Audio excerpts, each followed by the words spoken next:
berkata di dalam Yesaya 40 ayat 31, tetapi orang-orang yang menanti-nantikan Tuhan akan mendapat kekuatan baru. Mereka seumpama Raja Wali yang naik terbang dengan kekuatan sayapnya. Mereka berlari dan tidak menjadi lesu. Mereka berjalan dan tidak menjadi lelah.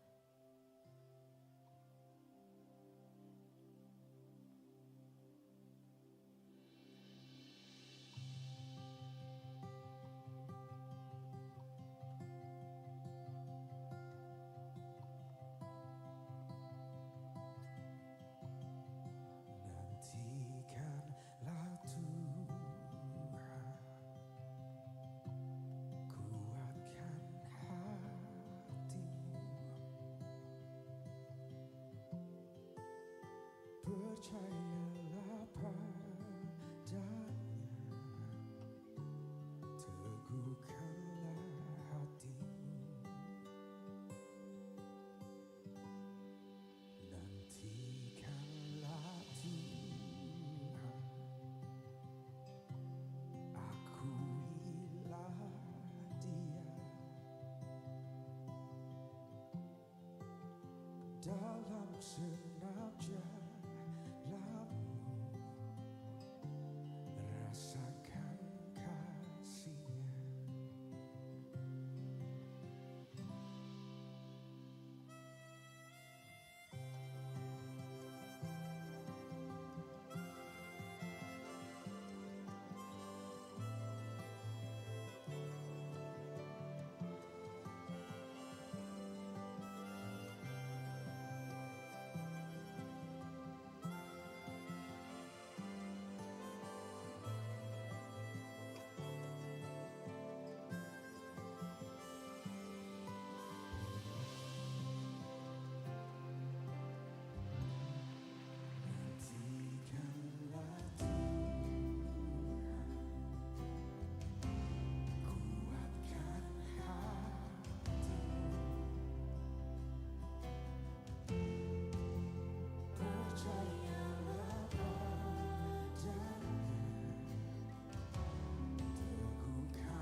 Aku memandang keajaiban karya-Mu.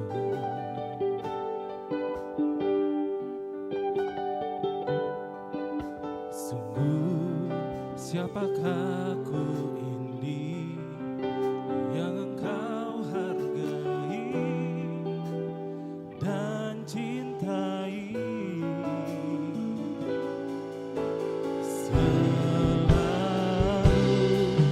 Saat ku pikirkan kebaikan-Mu, aku kekurangan.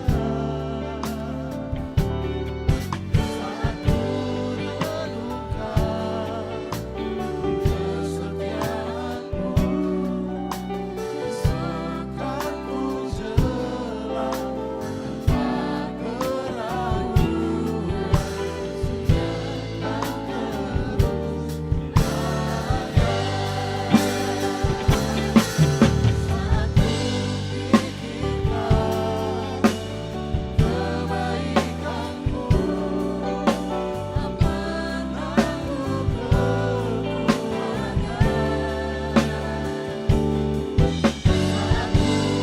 renungkan kesetiaan-Mu,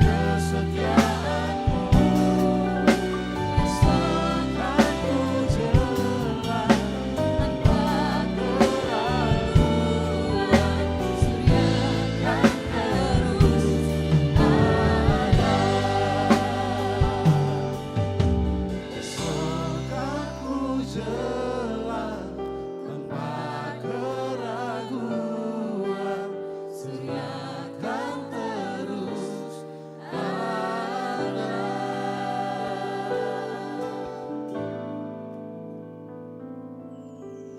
Shalom.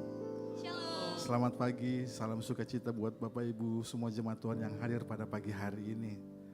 Dan saat ini kita bersama-sama di tempat ini berkumpul untuk memuji, menyembah Tuhan.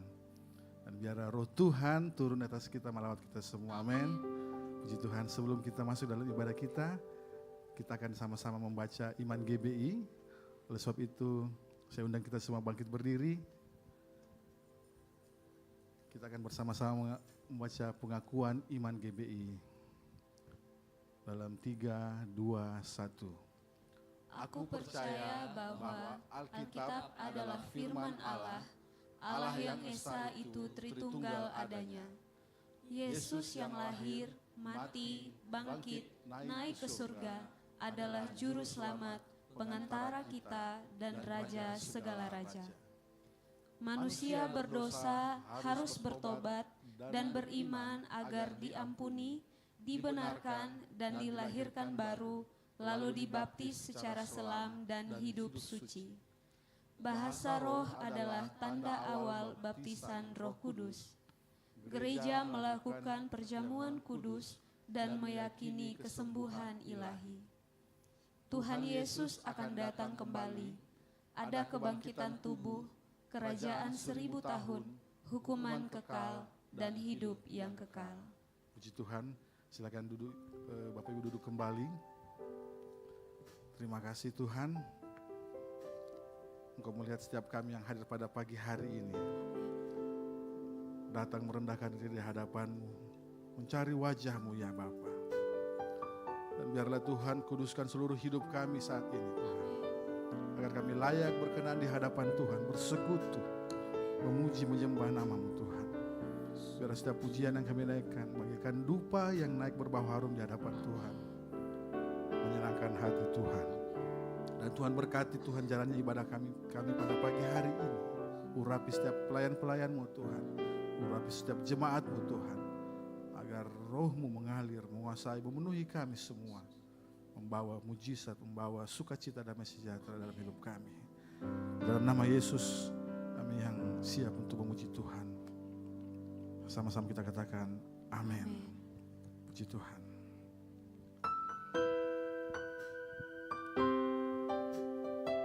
Datanglah Roh Kudus memenuhi setiap kami. Kami yang datang rindu dan haus akan Engkau. Terima kasih Tuhan.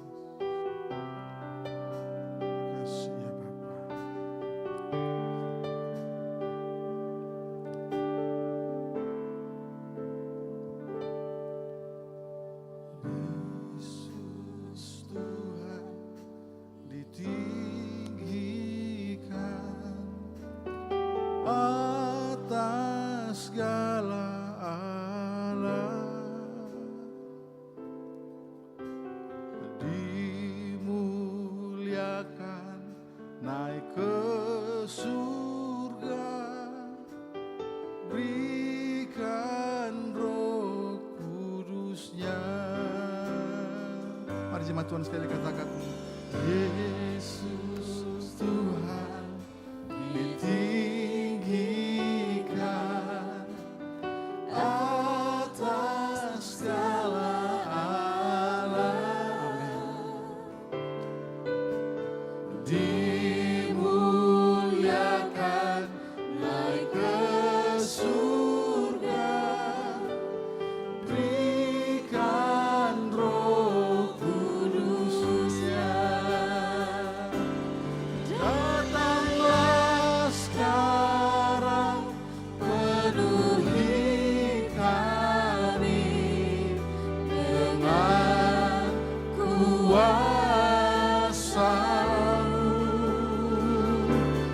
Urapi kami sekarang ini dengan api Roh. Datanglah sekarang, datanglah sekarang, penuhi kami dengan kuasa-Mu. Urapi kami, urapi kami sekarang ini dengan api Roh-Mu. Biar jemaat Tuhan kita bersama-sama pujian ini dan penuh kerinduan di hadapan Tuhan. Tuhan ditinggikan atas segala alam. Engkau dimuliakan ya Tuhan. Dimuliakan naik ke surga, berikan Roh Mari sama-sama kita nyatakan di tempat ini, datanglah sekarang. Amin. penuhi kami dengan kuasa-Mu. Urapi kami, Sekarang ini dengan api sekali lagi kita sama-sama katakan, datanglah sekarang. Amin. penuhi kami dengan kuasa-Mu. Urapi kami, sekarang ini dengan api Roh-Mu. mari sama-sama kita katakan,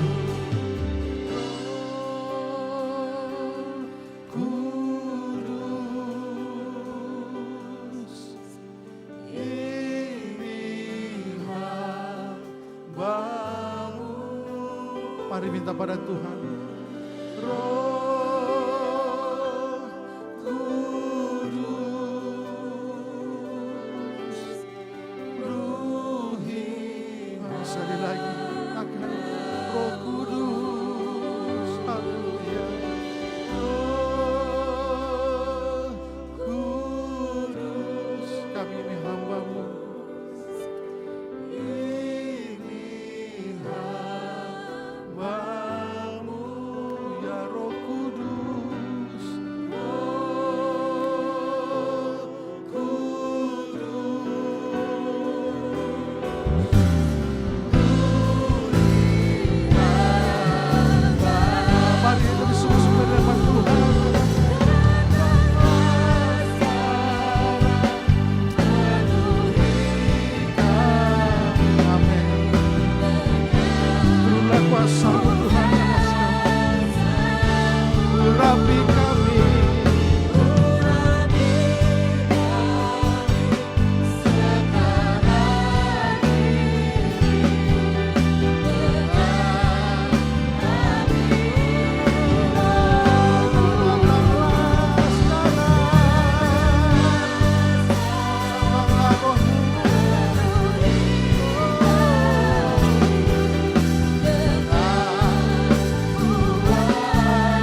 Mari rasakan roh Tuhan di tempat ini, di hatimu, di pikiranmu. Minta pada Tuhan urapan Tuhan.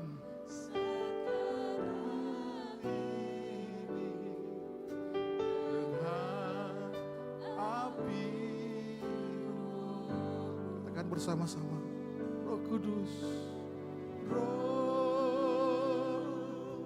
Kudus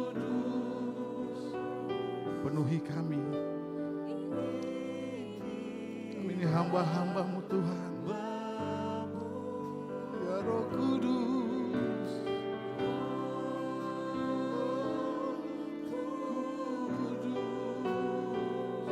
sekali lagi katakan bersama-sama,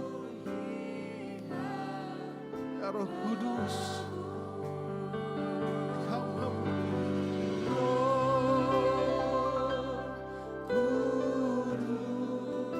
Haleluya.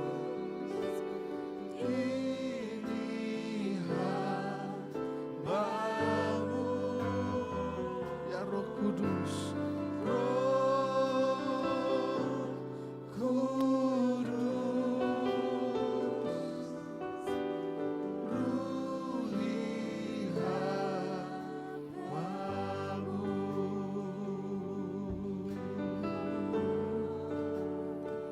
datanglah Roh Kudus, datanglah saat ini, ya. Penuhi kami. Terima kasih Tuhan. Kuduskan kami Tuhan, sebab Engkau kudus. Haleluya. Jamah kami ya Roh Kudus, pulihkan kami.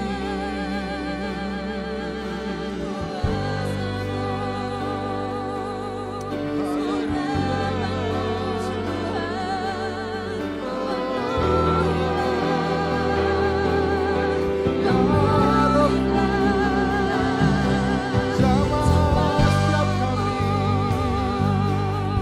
jamah hati kami, jamah pikiran kami.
Kudus hadir di tempat ini,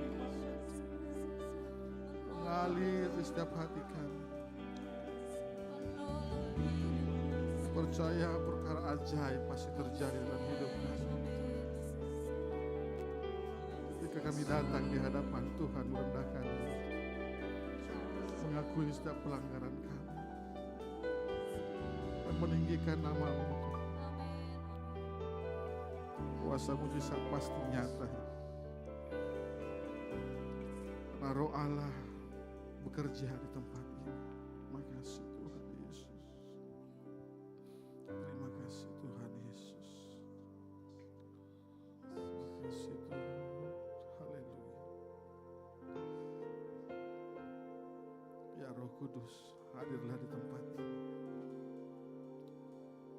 Terima kasih Tuhan. Roh Kudus hadir di sini, mengalir di bait suci. Perkara ajaib pun terjadi, kuasa mujizat nyata, karena Roh Allah sedang bekerja. Katakan bersama-sama, ya Roh Kudus. Roh Kudus hadir di sini. Amin. Biarlah mengalir Tuhan di bait suci. Percaya perkara ajaib pun terjadi, kuasa mujizat nyata. Karena Roh Allah sedang bekerja.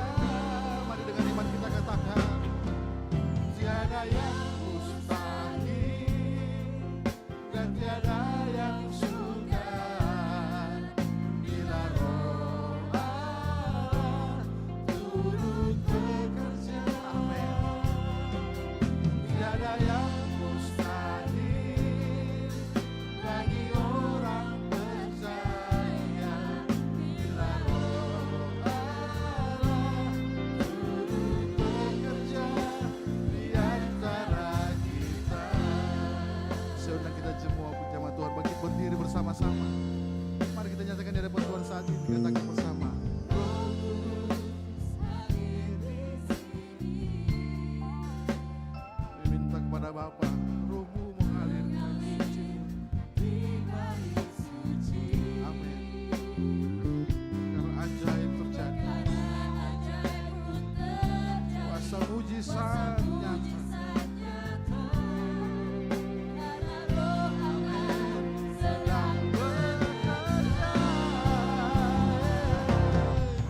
Tiada yang mustahil dan tiada yang sukar bila Roh Allah turut bekerja. Tiada yang mustahil, amin, bagi orang percaya bila Roh Allah turut bekerja. Tiada yang mustahil,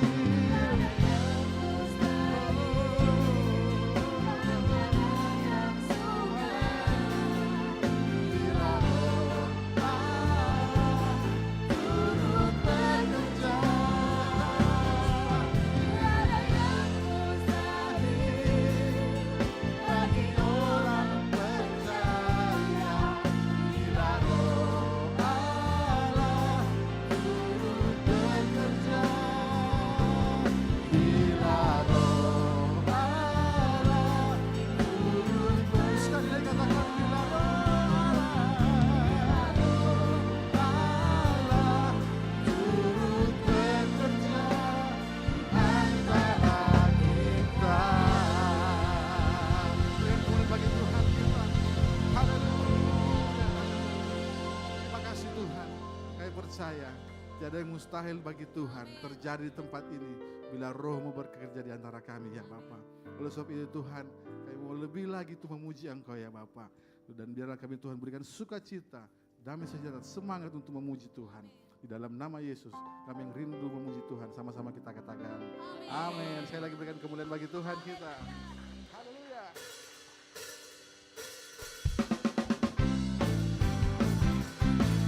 Kita percaya bila roh Allah di tempat ini, ada gerakan roh Allah terjadi. Amin. Haleluya. Mari katakan sama-sama, ada gerakan roh Allah di sini.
Sungguh-sungguh lagi kita semangat, kita katakan ada gerakan roh Allah, ada gerakan roh Allah di sini. Amin.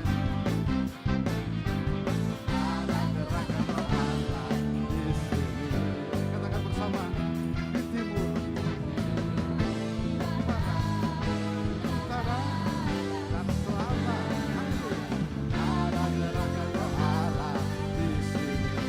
Haleluya, hosana.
Tuhan, amin. Kita percaya anggur baru dicurahkan di tempat ini. Haleluya.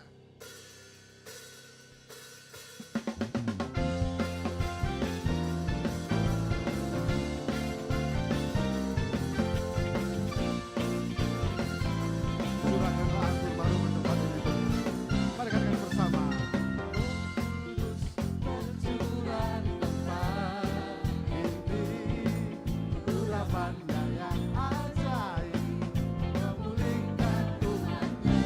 Katakan, roh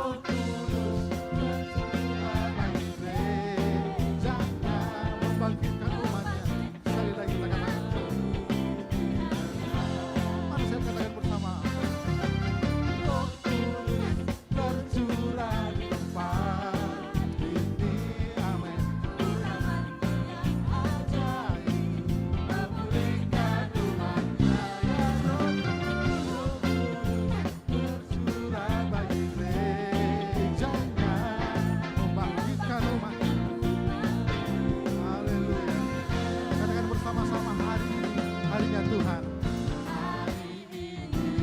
Harinya Tuhan, saat pembebasan tiba, Belenggu dosa telah dipatahkan. Mari bersorak bagi Tuhan. Sama-sama kita katakan.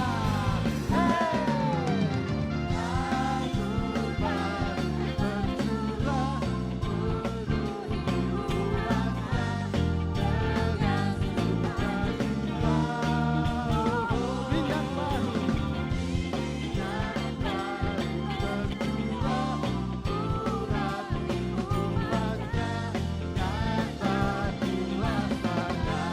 Saya katakan sama-sama.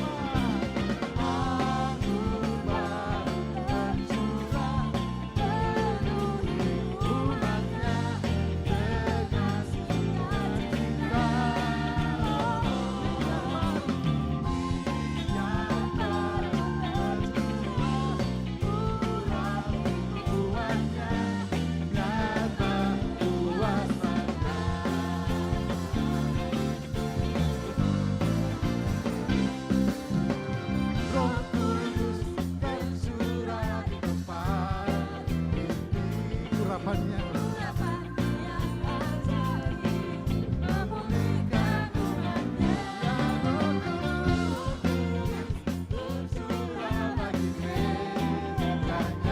Membangkitkan umat. Dalam hari ini harinya Tuhan. Hari inilah harinya Tuhan, saat pembebasan tiba. Katakan dengan imanmu, belenggu dosa. Belenggu dosa mari lepaskan. Mari bersorak bagi Dia.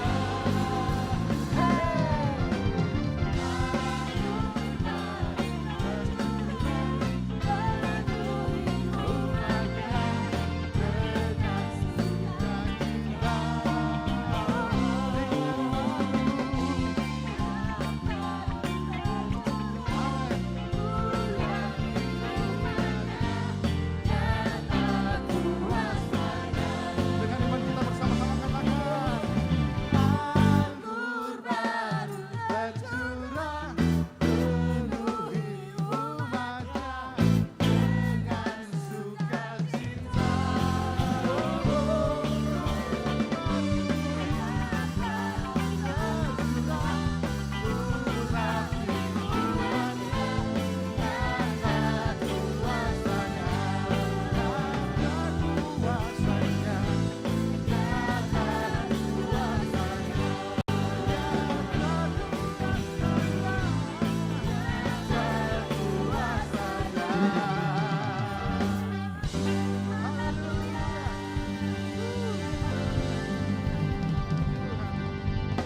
Terima kasih. Silakan Bapak Ibu duduk kembali. Puji Tuhan. Saatnya kita akan baca bersama-sama katekismus pada minggu ini. Pada pelayan Tuhan dipersilakan.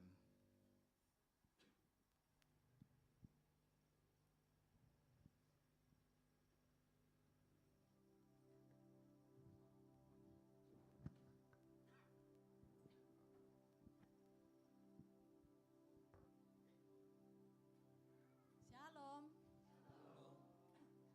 Pembacaan katekismus minggu ini terdapat satu pertanyaan mengenai soteriologi atau keselamatan.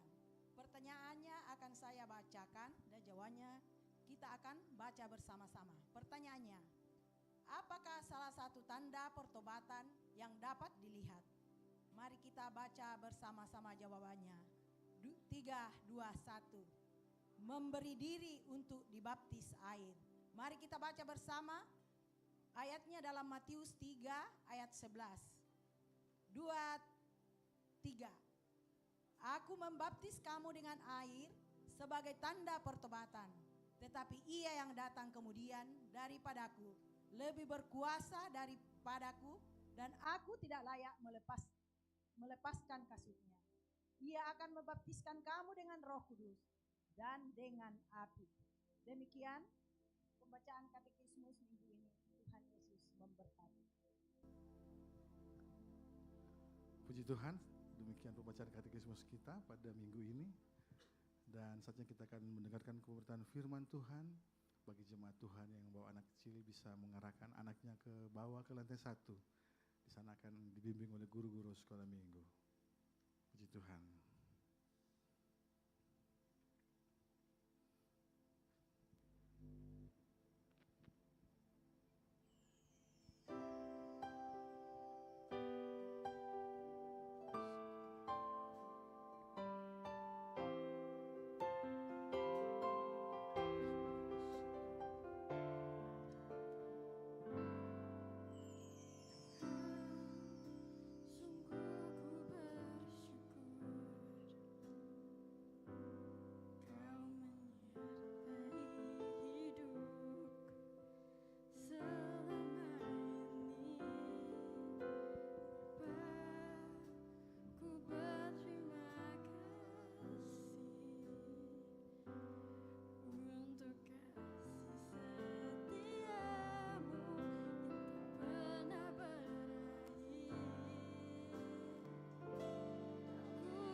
Terima kasih Tuhan, sungguh besar kasih-Mu bagi kami.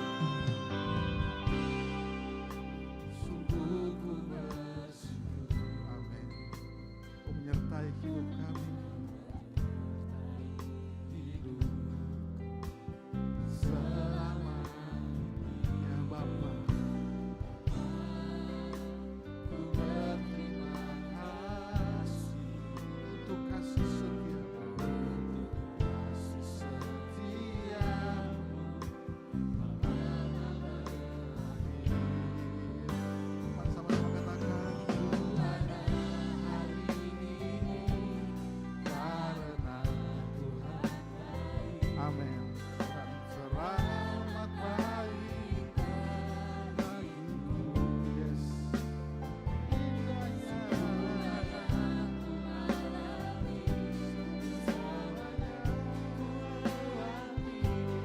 indahnya kasih Tuhan seperti pelangi sehari hujan. Mari kita nyanyikan bersama-sama di tempat ada hari ini. Amin. Sebab Tuhan baik bagiku. Semua yang ku alami bersamamu ku lewati. Indahnya kasih Tuhan seperti pelangi sehari hujan. Serindu jemaat Tuhan saya naikkan pujian ini sebagai pertanda iman kita di depan Tuhan. Mari sama-sama katakan, amin. Kau menyertai hidup kami.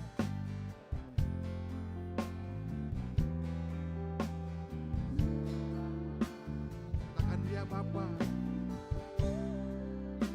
Ku berterima kasih untuk kasih setia-Mu. Kasih setia-Mu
ada hari ini karena kami ada untuk menyembah Tuhan. Biar hidup kami menjadi penyembahan yang kudus dan berkenan kepada Allah. Kami tahu Tuhan, kami bernyanyi, memuji, bertepuk tangan adalah aktivitas kami menyembah. Itu hanya sedikit dari saat kami menyembah. Tapi kami tahu hidup kami adalah penyembahan di hadapan-Mu Tuhan. Dan setiap kami menyembah Engkau, kami merasakan damai sejahtera. Kami merasakan sukacita. Dan tiba saatnya pagi hari ini kami mendengarkan firman Tuhan. Urapi setiap kami yang ada di ruangan ini. Sehingga saat firman Tuhan disampaikan, ada sesuatu yang berbicara kepada hati kami, membukakan kami, menegur kami, membenarkan jalan kami, sehingga hati kami kembali dikalibrasi pagi hari ini Tuhan. Terima kasih Bapa, kami siap mendengarkan firman Tuhan. Yang siap mendengarkan firman Tuhan, sama-sama katakan, amin. Baik, silakan duduk. Shalom. Sekali lagi, shalom. Ya, puji Tuhan. Minggu pertama di bulan Mei dan ini juga adalah minggu di mana kita menunggu memperingati pencurahan Roh Kudus. Roh Kudus sudah dicurahkan. Jadi kita tidak perlu lagi, mungkin ada beberapa gereja yang kemudian mengadakan doa sepanjang beberapa hari ke depan. Tapi di tempat ini kita tahu bahwa Roh Kudus sudah dicurahkan. Jadi setiap hari harusnya kita penuh dengan Roh Kudus. Yang mengerti katakan amin. Makanya setiap hari kita juga sebenarnya harus berdoa. Yang setuju katakan amin. Jadi jangan cuma pada saat kita menunggu kedatangan Roh Kudus baru kita berdoa, itu hanya seremonial artinya. Tetapi kita mau setiap hari kita terhubung dengan Tuhan, kita terhubung dengan sumber. Yang setuju katakan amin. Baik, pagi hari ini kita akan berbicara tentang menyembah dalam roh. Ayatnya sudah sering kita dengarkan, mari kita buka bersama-sama dalam Yohanes 4 ayat 23 sampai dengan 24. Yohanes 4 ayat 23 sampai yang ke-24. Nah, saya sebut jemaat Tuhan bangkit berdiri dengan hormat untuk menghormati firman Tuhan. Dan kita akan membaca bersama-sama karena ini hanya ada 2 ayat saja. Ya. Baik, kita akan baca bersama-sama Yohanes 4 ayat 23 sampai dengan yang ke-24. Demikian firman Tuhan, sama-sama kita bacakan. Tetapi saatnya akan datang dan sudah tiba sekarang bahwa penyembah-penyembah benar akan menyembah Bapa dalam roh dan kebenaran. Sebab Bapa menghendaki penyembah-penyembah demikian. 24. Allah itu roh dan barang siapa menyembah dia harus menyembahnya dalam roh dan kebenaran. Amin. Silakan duduk. Berbagai orang yang membaca, merenungkan dan melakukan firman Tuhan. Bapak Ibu, pernahkah kita masuk ke semua tempat ibadah, baru di tempat ibadah itu, baru kita melangkah, kita merasakan suasananya sangat rohani. Musiknya lembut, lampunya pas, orang-orangnya khusyuk, ya kan? Penyanyinya bagus, sound systemnya enak. Wih, luar biasa pokoknya. Semuanya kita bilang, wah. Terus kita pulang pada saat kita beribadah, kita berkata, wah ibadahnya luar biasa. Tetapi kadang-kadang yang muncul harusnya dalam hati kita pertanyaannya adalah kita luar biasa karena kita ketemu Tuhan atau karena sekedar suasananya, ibadahnya selera atau cocok dengan selera kita. Ini yang pertanyaannya. Ya, sekali lagi saya ulangi, waktu kita merasakan yang katanya suasana surgawi itu, kita datang ke tempat ibadah, sebenarnya kita benar-benar bertemu dengan Tuhan, Tuhan berbicara kepada kita, Tuhan menyatakan dirinya kepada kita, atau hanya karena suasana ibadahnya, suasana gerejanya sesuai dengan selera kita. Ini pertanyaan yang akan kita jawab bersama-sama. Dan kita akan belajar pagi hari ini melihat percakapan Yesus dan perempuan Samaria yang siap katakan amin. Cerita ini saya sudah tidak perlu lagi ceritakan latar belakangnya karena kita tahu waktu itu Yesus ya mau pergi ke suatu tempat di sebelah utara, biasanya orang Yahudi itu menghindari daerah Samaria, tapi Yesus pergi ke sana melewati daerah Samaria dan bertemu dengan seorang perempuan Samaria. Dan di sana kemudian Yesus dan perempuan Samaria ini bercakap-cakap. Bapak Ibu, kalau kita setia pada teks, maka kita bisa tahu dengan persis perempuan Samaria ini bukan perempuan yang baik-baik. Karena dikatakan di sana dia sudah punya 5 suami. Relasinya dengan pria juga rusak. Kemudian dia juga malu, makanya dia datangnya siang-siang nimba air. Harusnya kan wanita pagi-pagi ya. Tetapi uniknya Yesus tahu perempuan itu akan di situ, makanya dia datang kemudian di situ dan bercakap-cakap. Ya. Nah kalau kita melihat dengan jeli percakapan antara Yesus dan perempuan Samaria dalam Yohanes 4 ayat 23 dia katakan begini. Tetapi saatnya akan datang dan tiba sekarang bahwa penyembah-penyembah benar akan menyembah Bapa dalam roh dan kebenaran. Sebab Bapa menghendaki penyembah-penyembah demikian. Saya mau kasih tahu. Dari semua percakapan ini sebenarnya inti dari percakapannya adalah Bapa mencari penyembah. Yang setuju katakan amin. Saya ulangi lagi, dari semua percakapan Yesus, kalau kita misalkan teliti lagi dan kita analisa dengan baik, maka Bapa sedang menghendaki seorang penyembah. Bukan sekedar aktivitas menyembah. Karena ada banyak orang yang tidak bisa memisahkan antara yang mana penyembah dan sekedar aktivitas menyembah. Sama seperti perempuan Samaria ini. Perempuan Samaria mengira masalah menyembah itu ada di mana dan bagaimana bentuknya. Makanya dia ngomong, orang menyembah di Gunung Gerizim kalau kamu di Yerusalem. Itu kan berbicara tentang bagaimana, di mananya dan bagaimana menyembah. Padahal Tuhan sedang menyoroti siapa yang menyembah dan apa yang kamu sembah. Makanya garis besar dari cerita ini sebenarnya Tuhan sedang menghendaki seorang penyembah. Makanya bedakan aktivitas menyembah dan penyembah. Karena seseorang yang melakukan aktivitas menyembah belum tentu seorang penyembah. Saya ulangi lagi. Seorang yang melakukan aktivitas menyembah belum tentu seorang penyembah. Ini Alkitabiah. Ada tertulis di dalam Alkitab. Perhatikan Yesaya 29 ayat 13. Dikatakan apa? Dan Tuhan telah berfirman. Oleh karena bangsa ini mendekat dengan mulutnya dan memuliakan aku dengan bibirnya. Mendekat dan memuliakan aktivitas menyembah atau tidak? Aktivitas menyembah. Tapi Tuhan katakan tetapi hatinya menjauh dari padaku. Ternyata ada orang yang mulutnya memuji Tuhan. Dia lengkap aktivitas menyembahnya. Tapi ternyata di mata Tuhan dia bukan seorang penyembah. Ironis, benar atau tidak? Ya. Kalau kita hanya punya aktivitas menyembah, tetapi bukan seorang penyembah, maka dengar baik. Perempuan Samaria adalah cerminan dari diri kita. Halo? Perempuan Samaria itu adalah kita. Kalau kita hanya tahu aktivitas menyembah, orang yang aktivitasnya menyembah dia tahu kapan lagu cepat dan kapan harus angkat tangan, kapan harus ngomong amin, kapan harus tepuk tangan lompat-lompat. Orang yang tahu aktivitas menyembah, dia tahu urutan liturgi lagu. Dia tahu urutan semua lagu. Tapi perhatikan, hatinya menjauh. Dan saya mau kasih tahu, orang yang punya aktivitas menyembah bukan berarti dia bodoh dalam hal teologi. Wanita ini tahu loh, di mana menyembah. Perhatikan, di ayat 4, ayat 20 sama 25, perempuan ini tahu teologi. Tahu dia katakan kami menyembah di sini, kamu menyembah di sana. Dia tahu juga tentang Mesias. Pemahaman teologinya bagus gak perempuan ini? Oh bagus. Bagus sekali. Dia tahu siapa itu Mesias, kapan datangnya, bagaimana. Ya kan? Maka ia akan memberitakan segala sesuatu kepada kamu. Dia tahu tentang Mesias. Orang yang tahu teologi, tahu kapan menyembah, belum tentu dia seorang penyembah. Yang mengerti katakan amin. Halo? Ini seharusnya menampar kita semua. Saya mau tanya kira-kira, model seperti ini yang tahu aktivitas menyembah tapi bukan penyembah, lebih banyak di gereja atau di luar gereja? Halo? Lebih banyak di gereja. Ya. Justru model ini banyak di gereja karena kalau ke gereja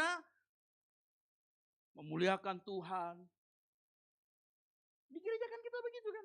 Di gereja kita memuliakan Tuhan, bukan di tempat lain. Tapi di gereja itu juga kita ternyata hatinya jauh. Ibadah kita hanya sekedar formalitas. Oh lihat apa yang kita lakukan saat kita di gereja. Ke gereja gak jadi engkau menjadikan engkau seorang penyembah. Tapi lihat apa yang kita lakukan di gereja. Apakah kita pada saat musik dimainkan, waktu lagu dinyanyikan, betul-betul hati kita arahkan kepada Tuhan. Apakah waktu WL mengangkat tangan sebagai bentuk keagungan, kita ikut mengangkat tangan hanya karena disuruh WL, atau betul-betul kita melihat Tuhan yang agung?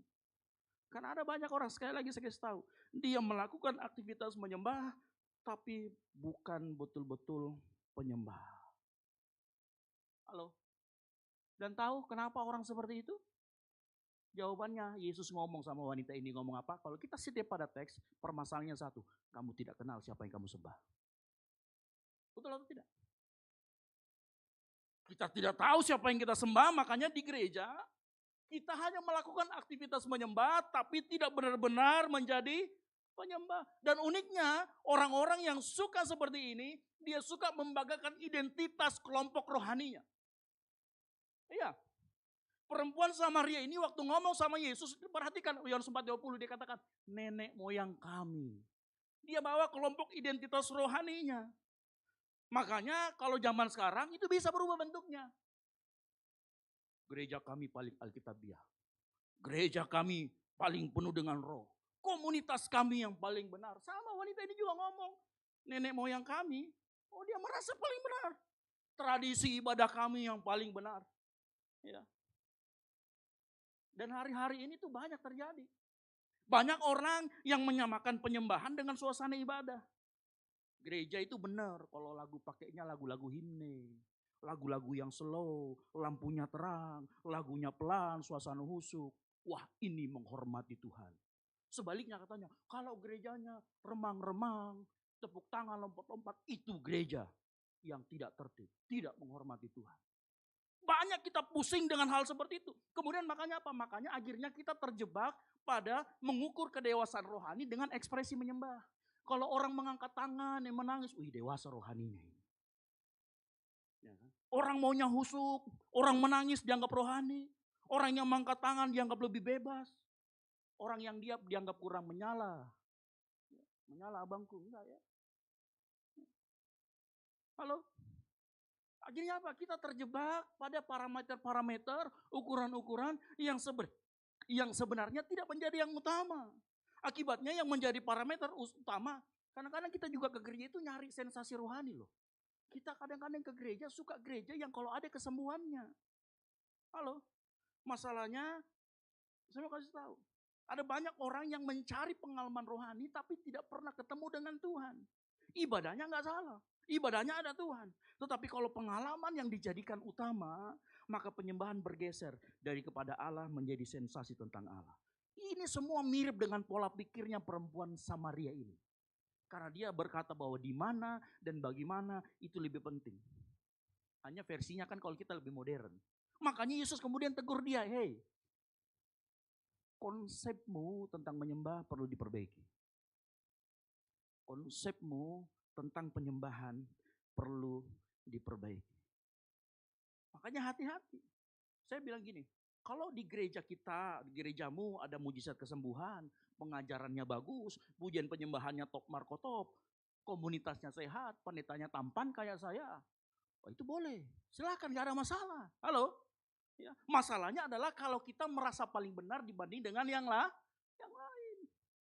Apa yang wanita perempuan Samaria ini ngomong sama Yesus, dia merasa lebih benar. Dia merasa, oh kamu ngurusin gereja sana deh, dia sibuk ngurusin cara penyembahannya orang.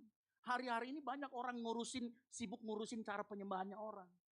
Rame dibilang sesat, kusuk dibilang gak semangat. Oh, saling komentari. Paulus pernah tegur ini. Ya. Ketika dalam 1 Korintus 1 ayat 12 sampai 13, ada orang yang berkata, aku ini dari golongan Paulus, aku ini dari golongan Kefas. Ya kan begitu, mengagung-agungkan, kamu dapat pengajaran dari mana, denominasimu seperti apa. Bahkan ada orang kalau pergi datang ke KKR-nya orang, gereja orang, pergi di KKR di mana, dia pergi KKR bukan untuk ketemu sama Tuhan, dia pergi nyinyir di sana. Ada yang begitu. Kalau ada bertobat. Halo? Jangan sampai kita hanya tahu aktivitas penyembah. Ya. Hati-hati. Kalau pola pikir kita seperti perempuan Samaria, maka kita akan lebih sibuk mencari cara menyembah yang cocok dengan saya daripada membiarkan Tuhan membentuk kita menjadi penyembah yang sesuai dengan kehendaknya. Ini bahaya. Padahal yang Tuhan cari, yang Tuhan membentuk adalah kita sebagai penyembah-penyembahnya. Makanya sekali lagi saya katakan, Yesus itu datang bukan hanya untuk mengajari prinsip menyembah, tetapi untuk kita si penyembah dan menunjukkan siapa yang harusnya engkau sembah. Yang mengerti katakan amin. Waktu Yesus bicara dengan perempuan ini ada suatu prinsip yang Tuhan kasih kepada perempuan Samaria ini. Dan itu merombak cara berpikirnya. Makanya waktu saya merenungkan Waktu saya renungkan jujur ya, waktu saya renungkan Yohanes 4 ayat 22.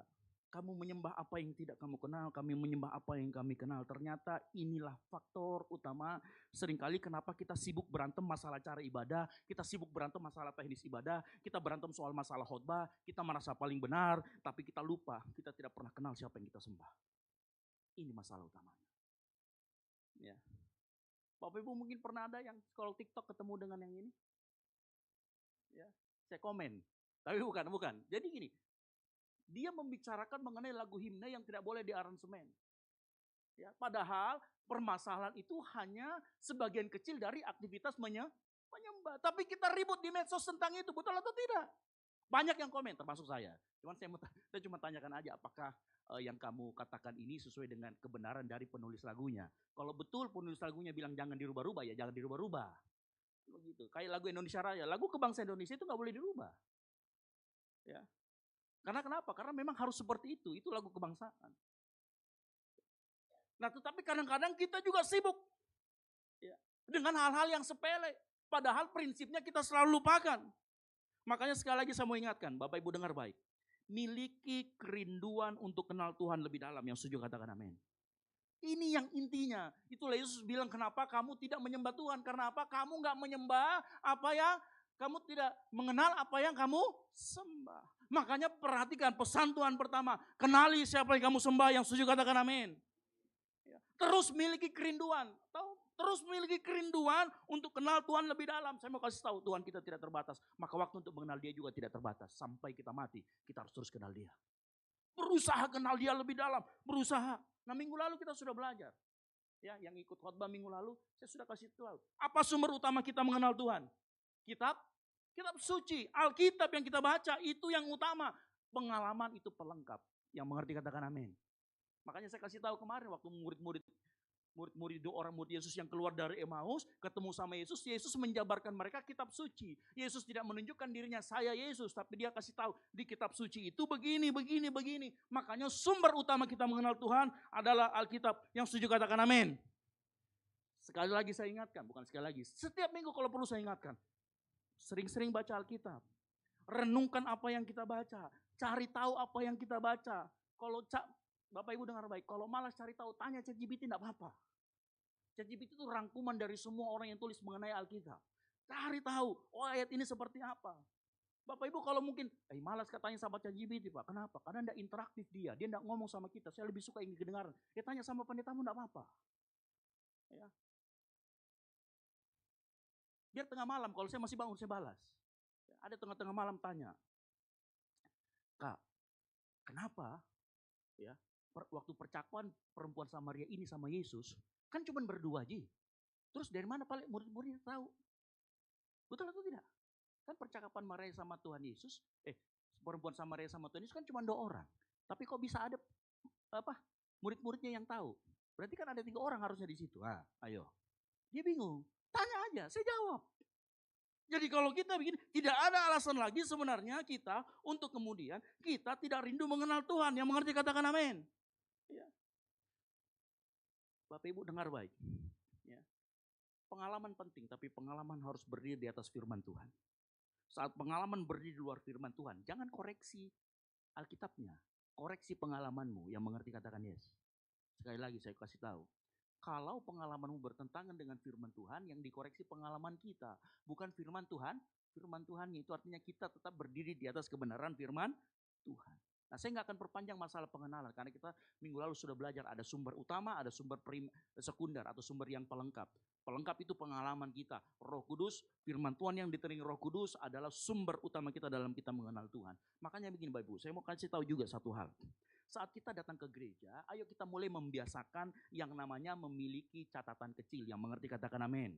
Supaya waktu kita dengar firman, kita bisa tulis, kita renungkan kembali.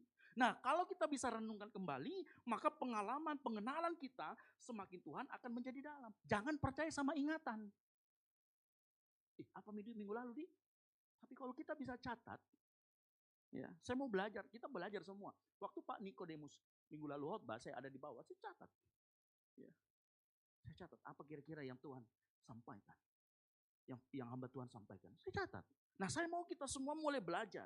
Belajar saat kita ke gereja, yang 2 jam kita pakai ke gereja ini, nikmati pujian penyembahan, nikmati Tuhan, catat khotbahnya, baca ulang sepanjang tengah minggu supaya engkau bisa dikuatkan. Yang mau katakan amin.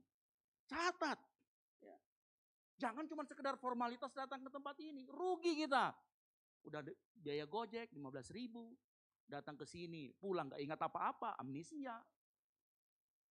Tapi kalau kita catat, tengah minggu kita bisa buka kembali, oh ternyata minggu ini ngomong seperti ini. Dan saya mau kasih tahu, dengar baik ya. Bapak Ibu tahu enggak, pembicara itu akan merasa lebih dihargai dan merasa sangat diapresiasi saat dia lihat jemaat di bawah itu menulis khotbah apa yang dikhotbahkan. Dia akan merasa sangat dihargai. Ya, karena saya juga pengkhotbah, ini curhat sedikit. Oh iya, serius. Makanya saya mendorong kita semua, ayo mulai. Setiap pembicara kalau dia ngomong di depan, kita melihat pembicara, wih dicatat. Oh dia merasakan sangat dihargai. Nah kita harus mulai kebiasaan ini. Mari kita belajar minggu depan. Ayo bawa catatan, catat khotbahnya, poin-poinnya. Yang mengerti katakan amin. Yang mau katakan amin. Boleh catat di handphone. Ya kalau nggak bawa. Tapi kan kalau sebenarnya gini ya, ada sebuah teori yang mengatakan begini. Ternyata kalau kita menulis, itu ingatan kita lebih kuat menancap di otak kita. Karena ada metode namanya, saya lupa metode apa. Ini metode yang paling efektif. Jadi kalau Bapak Ibu mau menghafal, hafalin dulu, setelah dihafal tulis ulang. Nanti akan kelihatan, oh yang saya nggak hafal itu bagian ini, itu lebih cepat menghafal. Makanya saya selalu mendorong, ayo menulis secara manual. Karena kalau kita menulis, kan zaman sekarang kalau punya iPad, punya apa kan bisa tuh. Nulis, kayak nulis apa, pulpen gitu ya, di itu. Pakai. Teknologi Tuhan kasih kita bisa pakai kok. Tapi yang Tuhan mau kita semua mulai saat ini mencatat khotbah. Bukan cuma karena kepentingan nanti dapat jadwal bikin renungan, bukan. Tapi supaya kita di tengah-tengah minggu bisa dikuatkan. Di tengah-tengah minggu kita bisa kenal lebih dalam Tuhan Yesus. Yang mengerti katakan amin. Nah kita akan masuk dalam poinnya. Saat kita, karena kan kita lanjut lagi ya. Bapak kan menghendaki penyembah. Yang prinsipnya adalah, ingat. Prinsipnya menyembah dalam roh, bukan teknisnya. Karena ada banyak orang bilang mengatakan menyembah dalam roh itu teknis. Bukan, itu prinsip, sama-sama katakan prinsip. Prinsipnya menyembah dalam roh dan kebenaran, maka kalau prinsipnya sudah ada, maka ada konsekuensi atau dampak yang lahir dari menyembah Allah dalam roh dan kebenaran. Saya ulangi lagi, menyembah Allah dalam roh dan kebenaran adalah prinsip. Nah kalau kita menyembah Allah dalam roh dan kebenaran, maka ada konsekuensinya, ada dampaknya yang harus kita tahu dan harus kita lakukan. Yang pertama, saat kita menyembah dalam roh dan kebenaran, maka kita sebagai penyembah tidak lagi menyembah terikat pada tempat. Saya ulangi lagi, saat kita menyembah Allah yang adalah roh dan kebenaran, maka kita sebagai penyembah tidak lagi menyembah terikat pada tempat. Ya. Ketika Yesus bercakap-cakap dengan perempuan Samaria, Yesus secara sengaja dia kasih tahu keberadaan Allah. Ingat, Allah itu roh adalah keberadaan. Ya, Allah itu roh adalah keberadaan. Makanya dan barang siapa menyembah Allah harus menyembah Allah dalam roh dan kebenaran. Saat Yesus berkata Allah adalah roh, ia sedang ngomong Allah itu tidak dapat dikurung dalam ruang tertentu. Dia bisa memilih di ruang tertentu tapi tidak bisa dikurung di dalam ruang tertentu. Makanya penyembahan tidak lagi dibatasi oleh gunung, tidak lagi dibatasi oleh bait Allah, tidak lagi dibatasi oleh gedung, tidak lagi dibatasi oleh jadwal keagamaan tertentu. Ya. Sama seperti perempuan ini dia ngomong, oh di gunung, di Yerusalem, di kota. Perhatikan ya. Perempuan ini taunya di kota dan di gunung. Tempat. Tapi Yesus ngomong, enggak. Penyembahan yang benar bukan seperti itu. Karena Allah ada roh, Allah adalah roh. Maka menyembah Allah tidak terikat lagi ruang. Penyembahan yang benar artinya begini. Penyembahan yang benar itu tidak berhenti ketika ibadah selesai. Tetapi berlanjut sepanjang minggu, sepanjang hidupmu. Yang mengerti katakan amin. Artinya hidup kita adalah penyembahan. Itu artinya tempat kerjamu, tempat kampusmu, tempat rumahmu, cara engkau memperlakukan orang lain adalah arena penyembahan kita sebagai seorang penyembah. Konsekuensinya ternyata Tuhan Yesus kasih konsekuensinya lebih besar lagi. Bapak Ibu coba renungkan sebentar deh. Ya. Kalau kita pergi ke tempat-tempat ibadah, gak usah di gereja deh, dimanapun itu. Biasanya kita sangat sopan, betul atau tidak? Kita datang masuk, misalkan contoh di rumah ibadah saudara kita, di muslim kita lepas sepatu, kita sangat hormat, betul nggak? Ada yang berani teriak-teriak di dalam rumah ibadah? Saya yakin tidak ada ya. Kenapa? Kita sangat sopan, sangat tiba-tiba jadi malaikat, betul atau tidak? Kan kita juga begitu tuh, kalau di gereja ngomongnya sangat dijaga, tutur katanya dijaga, pandangan mata dijaga, hati dijaga, diperhatikan, penampilan diperhatikan. Tapi ingat, kalau Allah adalah roh, maka di luar gereja, maka engkau juga harus menjaga sopan santun. Betul atau tidak? Engkau juga harus menjaga pakaian, engkau juga harus menjaga tutur kata, engkau juga harus menjaga sikap, menjaga pandangan mata. Bukan cuma ada di ruang ibadah. Halo? Ya. Makanya kalau di dalam gereja engkau jadi malaikat, di luar gereja jadi juga malaikat. Jangan kalau di dalam gereja jadi malaikat Mikael. Di luar jadi Lucifer, kan susah. Konsekuensi menyembah Allah dalam roh yang tidak terikat, engkau di gereja malaikat, engkau di gereja jaga sikap, maka di luar juga engkau harus jaga sikap. Yang mengerti katakan amin. Di dalam ruangan ibadah, engkau husuk mendengarkan, fokus. Di tempat kampus saat dosen ngomong, engkau juga harus melakukan hal yang sama. Halo? Ya. Ingat, kalau di gereja kita bisa jaga perkataan, kita bisa jaga sikap, kita menjaga pandangan, menjaga hati. Di luar gereja harus seperti itu. Kenapa? Sebab Allah yang kita sembah di gereja adalah Allah yang sama yang hadir ketika kita di rumah, di kantor, di kampus. Halo? Allah yang sama yang perhatikan kita saat kita ada di tempat ini. Allah yang sama yang hadir di pasar, di tempat kita sedang bekerja, di jalan raya. Makanya di jalan raya jangan logal-logalan. Ada orang, ya kan? Mobil berhenti di depan, ambil kiri. Mobil ambil kanan. Halo? Enggak teratur. Jangan sampai keteraturan kita hanya ada di gereja. Di jalan raya kita amburadul. Bukan teratur. Ya. Di gereja kita jadi malaikat. Di rumah kita maki-maki orang tua. Sebaliknya bisa. Konsekuensi menyembah Allah dalam roh. Jangan sampai kita terlihat rohani. Karena hanya berada di tempat rohani. Makanya Paulus mengatakan dalam Kolose 3:23 ketika apa? Apapun yang kamu perbuat, perbuatlah dengan segenap hatimu seperti untuk Tuhan, bukan untuk manusia. Ini konsekuensi. Paulus mengerti Allah itu roh, makanya apapun yang kita perbuat, dimanapun yang kita berbuat, lakukan itu untuk kemuliaan Tuhan. Yang mengerti katakan amin. Ya. Artinya dunia kita sehari-hari adalah panggung utama, adalah penyembahan kita. Yang mengerti katakan amin. Hidup kita itu kayak saya kasih ilustrasi listrik. Listrik itu ada di pembangkit listrik ya. Listrik ada di pembangkit listrik. Tetapi listrik tidak hanya dimaksudkan berada di pembangkit listrik. Listrik harus disalurkan, harus menerangi rumah, harus disalurkan ke rumah-rumah, harus disalurkan ke sekolah, harus disalurkan ke jalan, ke kantor, ke setiap ruang hidup kita. Seperti itulah menyembah dalam roh. Konsekuensinya lebih luas lagi. Kita harus mengerti ini. Makanya perhatikan. Penyembahan juga sama. Dalam perjanjian lama Allah menyatakan hadiratnya melalui tempat dan sistem ibadah. Tetapi sejak Kristus datang dan Roh Kudus diam dalam kita, penyembahan tidak berhenti di tempat ini. Penyembahan justru akan terus berlanjut setelah engkau keluar dari ruangan ini. Yang mengerti katakan amin. Penyembahan kita mengalir ke seluruh kehidupan kita. Makanya pertanyaan orang percaya bukan lagi di mana saya menyembah. Tetapi apakah hidup saya sedang memuliakan Tuhan? Di mana Tuhan tempatkan saya? Pertanyaannya, apakah engkau memuliakan Tuhan di tempatmu bekerja? Apakah engkau memuliakan Tuhan di tempatmu sekolah? Apakah engkau memuliakan Tuhan di tempatmu kuliah? Halo? Ya. Nah, kalau dengar baik. Kalau kita tahu Allah adalah roh dan semua hidup kita pakai untuk memuliakan Tuhan, bukan hanya di gereja, kita jaga sikap dan jaga perbuatan, tindakan, maka dengar baik, hidupmu gak boleh lagi asal-asalan. Yang mengerti katakan amin.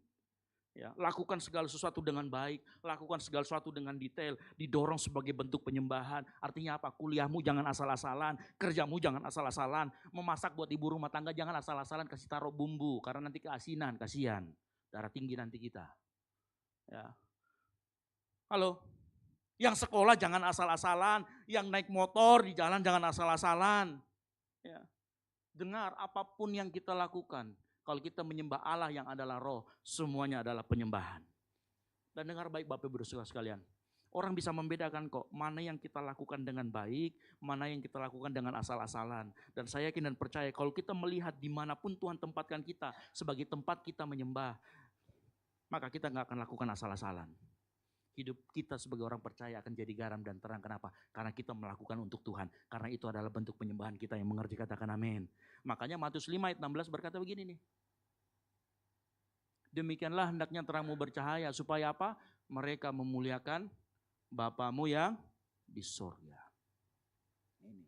Makanya jika semua aktivitas adalah penyembahan, maka tidak ada bagian hidup kita yang boleh dijalani asal-asalan. Yang mengerti katakan amin. Halo? Dengar baik-baik. Hidup kita adalah penyembahan. Yang kedua, saat kita menyembah dalam roh dan kebenaran, maka penyembahan selalu melibatkan korban. Sama-sama katakan korban. Nah, dalam perjanjian lama, penyembahan itu selalu berkaitan dengan korban. Ada domba, ada lembu, ada tepung, ada minyak, ada darah. Bahkan perhatikan, waktu Abraham mempersembahkan Ishak, ya, dalam Kejadian 20 ayat 5, dia berkata begini.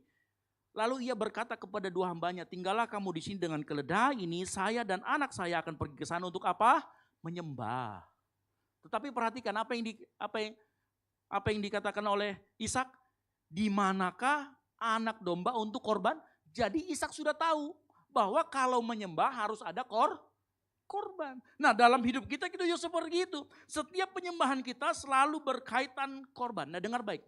Dalam teologi perjanjian lama, korban itu berbicara tentang harga yang harus dibayar untuk kita mendekat sama Allah. Tetapi dalam perjanjian baru, setelah Kristus menjadi korban yang sempurna, fokusnya berubah. Dengar baik. Bukan lagi kita membawa korban ke altar, melainkan diri kita adalah korbannya. Halo? Saya ulangi lagi, waktu zaman dulu orang kasih korban supaya mendekat kepada Allah. Tapi zaman sekarang waktu Yesus sudah mengorbankan dan kita menyembah Allah dalam roh dan kebenaran, bukan lagi kita membawa korban ke altar, melainkan kita sendiri menjadi persembahan. Makanya Paulus juga tahu, dia tulis dalam Roma 12 ayat 1 berkata apa? Demi kemurahan Allah, kamu mempersembahkan tubuhmu sebagai persembahan yang hidup. Korban perjanjian lama mati di altar, tetapi korban perjanjian baru tetap hidup sambil menyerahkan dirinya setiap hari kepada Allah. Itu artinya apa?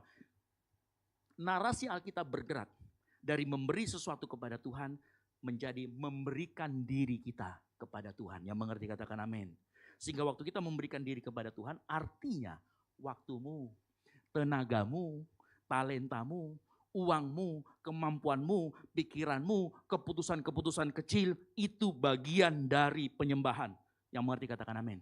Kenapa? Karena kita adalah korbannya. Hidup kita adalah korban persembahannya. Makanya pertanyaannya simpel. Apa yang kau lakukan dengan waktumu? Apakah kita pakai waktu yang Tuhan percayakan buat kita untuk bertumbuh, untuk melayani, untuk bertanggung jawab, untuk kita bangun keluarga kita, untuk supaya mengenal lebih Tuhan lebih dalam? Atau jangan sampai waktu kita habiskan buat sekedar hiburan, hobi, scrolling dari pagi sampai pagi, main game. Itu nggak salah, tapi itu akan salah kalau itu menguasai hidupmu. Saya ulangi lagi. Ya. Semua hobi, hiburan, enggak salah. Tapi perhatikan apakah itu menguasai hidupmu. Hobi dan hiburan memang tidak otomatis buat kita menjadi berdosa. Tapi itu bisa membuat kita lalai, kehilangan arah, dan tidak lagi peka terhadap Tuhan. Itu masalah. Itulah jeratnya. Perhatikan apa yang kita lakukan dengan waktu kita. Ya. Begitu juga dengan uang. Apa yang kita lakukan dengan uang kita? Apakah saya memberi? Apakah cara saya mengelola keuangan saya itu menunjukkan bahwa ini adalah penyembahan? Ya. Karena begini, ada orang yang kasih persembahan tapi hidupnya boros loh. Betul apa betul? Ada orang yang bisa beri perpuluhan, tapi pinjol kanan kiri. Sampai dikejar-kejar pakai ayat. Kan gitu. Ada. Kenapa? Karena dia sebenarnya tidak sedang menyembah, dia sedang, itu tadi. Aktivitasnya doang, dia bukan sedang menyembah, dia tidak jadikan hidupnya sebagai persembahan. Karena orang yang menjadi hidupnya sebagai persembahan, dia akan atur kelola uangnya dengan baik. Bahkan orang bisa memberi untuk pelayanan, tetapi dia pakai uang yang dia berikan untuk pelayanan, untuk bangun gengsi, supaya dianggap sebagai sponsor utama. Ada, seperti itu. Itu artinya kita tidak sedang memberikan hidup kita sebagai persembahan. Kalau kita memberikan hidup kita sebagai persembahan, maka kaitannya dengan uang, kita harus mengelola keuangan kita dengan baik. Yang mengerti katakan amin. Waktu kita kelola dengan baik. Talenta juga begitu. Talenta bukan sekedar kemampuan untuk dipamerkan, tetapi kepercayaan untuk dikelola. Kalau Tuhan berikan kita talenta untuk melayani, pakai. Kalau Tuhan berikan talenta untuk berbicara, untuk berpikir, untuk memimpin, untuk menyanyi, menulis, mengajar, bekerja, berdagang, melayani. Apakah talenta itu kita kembangkan atau tidak? Itu pertanyaan pertama. Kalau engkau sudah kembangkan talenta yang Tuhan kasih, apakah kita pakai untuk kemuliaan Tuhan atau membesarkan nama sendiri? Karena talenta yang tidak dipakai itu kelalaian. Dan talenta yang dipakai untuk membesarkan nama sendiri itu dosa. Halo? Makanya talenta akan menjadi penyembahan ketika talenta kita kembangkan dengan sungguh-sungguh dan kita kembalikan untuk kemuliaan nama Tuhan. Yang mengerti katakan amin. Cek talenta apa yang Tuhan kasih dalam hidupmu. Dipakai enggak untuk kemuliaan nama Tuhan? Halo, ada orang yang jago mendesain, pakai enggak buat di kantor? Desainmu bagus, orang bilang wow, kerjaanmu bagus. Gue bilang, Tuhan saya yang hebat. Kita pakai enggak untuk kemuliaan nama Tuhan? Halo? Cuman saya tahu begini Bapak Ibu Saudara sekalian, masalahnya kita itu sering pilih-pilih dalam mempersembahkan bidang hidup kita. Kita itu sering pilih-pilih, kita menyerahkan sebagian hidup kita, tapi kita masih tahan sebagian. Kita sering memakai satu ketaatan untuk menutupi area lain yang kita tidak taat. Iya, ada. Ada orang yang memberi persepuluhan, tapi dia gak mau kasih waktunya untuk Tuhan. Halo? Ada orang yang berkata, saya sudah melayani, tapi gak mau dibentuk karakternya. Hanya mau pelayanan. Ini dia, ngasih sebagian tapi menahan sebagian. Tahu ini kasus siapa? Ananias dan Safira. Halo? Kita sering begitu, betul apa betul? Jujur sama Tuhan. Kita sering menyerahkan sebagian hidup, sebagian kita tahan. Saya sudah hadir di gereja, tapi gak mau mengampuni. Hadir di gereja, tapi hanya bagian pujian penyembahannya saja dia ikuti. Begitu khotbahnya, dia kerjakan yang lain. Dia chat temannya, nanti sore kita makan apa? Ya. Ada yang berkata, Kak saya sudah memberi tenaga, Pak saya sudah memberi tenaga. Tapi gak mau kasih. Menyerahkan uangnya untuk Tuhan, pekerjaan Tuhan. Ada yang, saya punya talenta itu Tuhan. Tapi gak mau hidup dalam kekudusan. Ini juga. Seringkali kita suka begitu. Menyerahkan sebagian, tapi menahan sebagian. Nah ini yang bahaya. Roma 12 ayat 1 tidak berkata, persembahkan sebagian tubuhmu. Paulus berkata, persembahkan tubuhmu. Artinya, seluruh keberadaanmu kasih ke Tuhan. Ingat baik Bapak Ibu, Tuhan tidak pernah minta sisa-sisa hidupmu. Tuhan tidak sedang mencari bagian kecil yang kamu kasih ke Tuhan. Tuhan menghendaki seluruh hidupmu. Karena Kristus juga tebus kita tidak setengah-setengah. Dia tebus kita dari masa lalu kita sampai masa depan kita. Yang mengerti katakan amin. Kalau dia tebus seluruh kehidupan kita, maka seluruh hidupmu juga harus kasih sama Tuhan. Yang mengerti katakan amin. Ingat firman Tuhan berkata, engkau sudah dibeli dan harganya telah lunas dibayar. Maka tidak ada bagian hidup yang boleh kita kunci dan berkata, Tuhan kamu ambil persepuluhanku ya, tapi jangan ketaatanku. Tuhan kamu ambil ini ya, kamu ambil pelayanan saya ya, tapi saya tidak mau ikut ground karena saya nggak mau dibentuk karakternya. Ya. Bapak Ibu lihat, ternyata waktu Yesus makasih tahu prinsip penyembahan, ternyata konsekuensinya lebih berat daripada sekedar menyembah. Korban perjanjian lama mati di altar. Korban yang hidup harus memilih terus untuk di altar. Karena ada orang, dia pilih-pilih altarnya hanya di hari Minggu aja. Senin sampai Sabtu, dia turun dari altar, suka-suka hidupnya. Halo? Ya. Pada saat hari Minggu, Tuhan ini aku hidupmu. Tetapi begitu menyentuh waktu, menyentuh uang, relasi, keputusan, kita mulai tawar-menawar sama Tuhan. Sebagian aja yang kita kasih. Ingat, penyembah benar bukan memberi Tuhan sebagian, tapi menyerahkan seluruh hidupnya kepada Tuhan. Yang mengerti katakan amin. Bapak Ibu tahu saudara kembar saya? Ya enggak kembar-kembar amat lah, beda di rambut ya. Bapak Ibu lihat, Cristiano Ronaldo seorang profesional sejati, pesepak bola. Seorang atlet profesional yang sudah dikontrak klub besar dengan harga mahal, dia tahu dia telah dibeli, betul atau tidak? Hidupnya harus berubah. Artinya apa? Pola makan dijaga, latihan makan dijaga, tidur dijaga, disiplin dijaga. Bukan supaya dia diterima di klub yang mahal itu, tetapi karena dia sudah diterima di klub yang mahal itu. Yang mengerti katakan amin. Ya, menyerahkan seluruh hidup bukan membeli keselamatan, tetapi respon karena engkau sudah ditebus. Halo, betul atau tidak? Halo, maka perhatikan hidup kita. Roma 12 tadi saya katakan, persembahkan hidupmu sebagai persembahan yang hidup, yang kudus dan yang berkenan kepada Allah. Ingat, Tuhan bukan hanya perhatikan korbannya, tetapi kondisi hidup yang kita persembahkan. Artinya apa? Kondisi hidupmu harus kudus. Kalau kita berkata tadi waktu, tenaga, talenta, pikiran dan semuanya, maka semua yang kita persembahkan itu harus kudus. Coba kita pikir bagaimana menguduskan waktu, Pak? Ada? Saya mau kasih jelaskan. Apa itu maksudnya menguduskan waktu, menguduskan uang dan lain sebagainya. Kata kudus itu artinya dipisahkan untuk yang utama. Jadi waktu kita bicara kuduskan keuanganmu, perhatikan.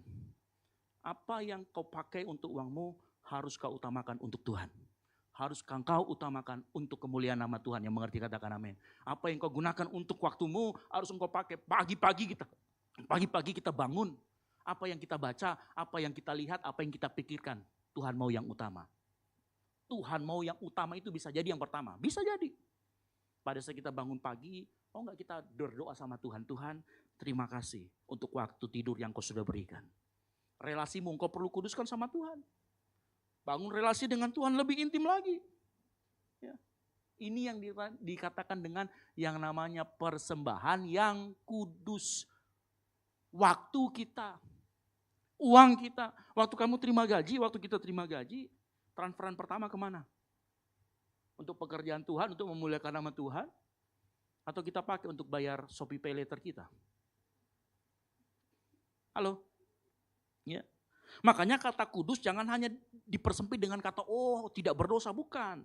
Konsep kudus bukan sekedar menjaga tubuh, pikiran, tetapi dipisahkan untuk Allah, artinya konsep keutamaan, siapa yang paling utama.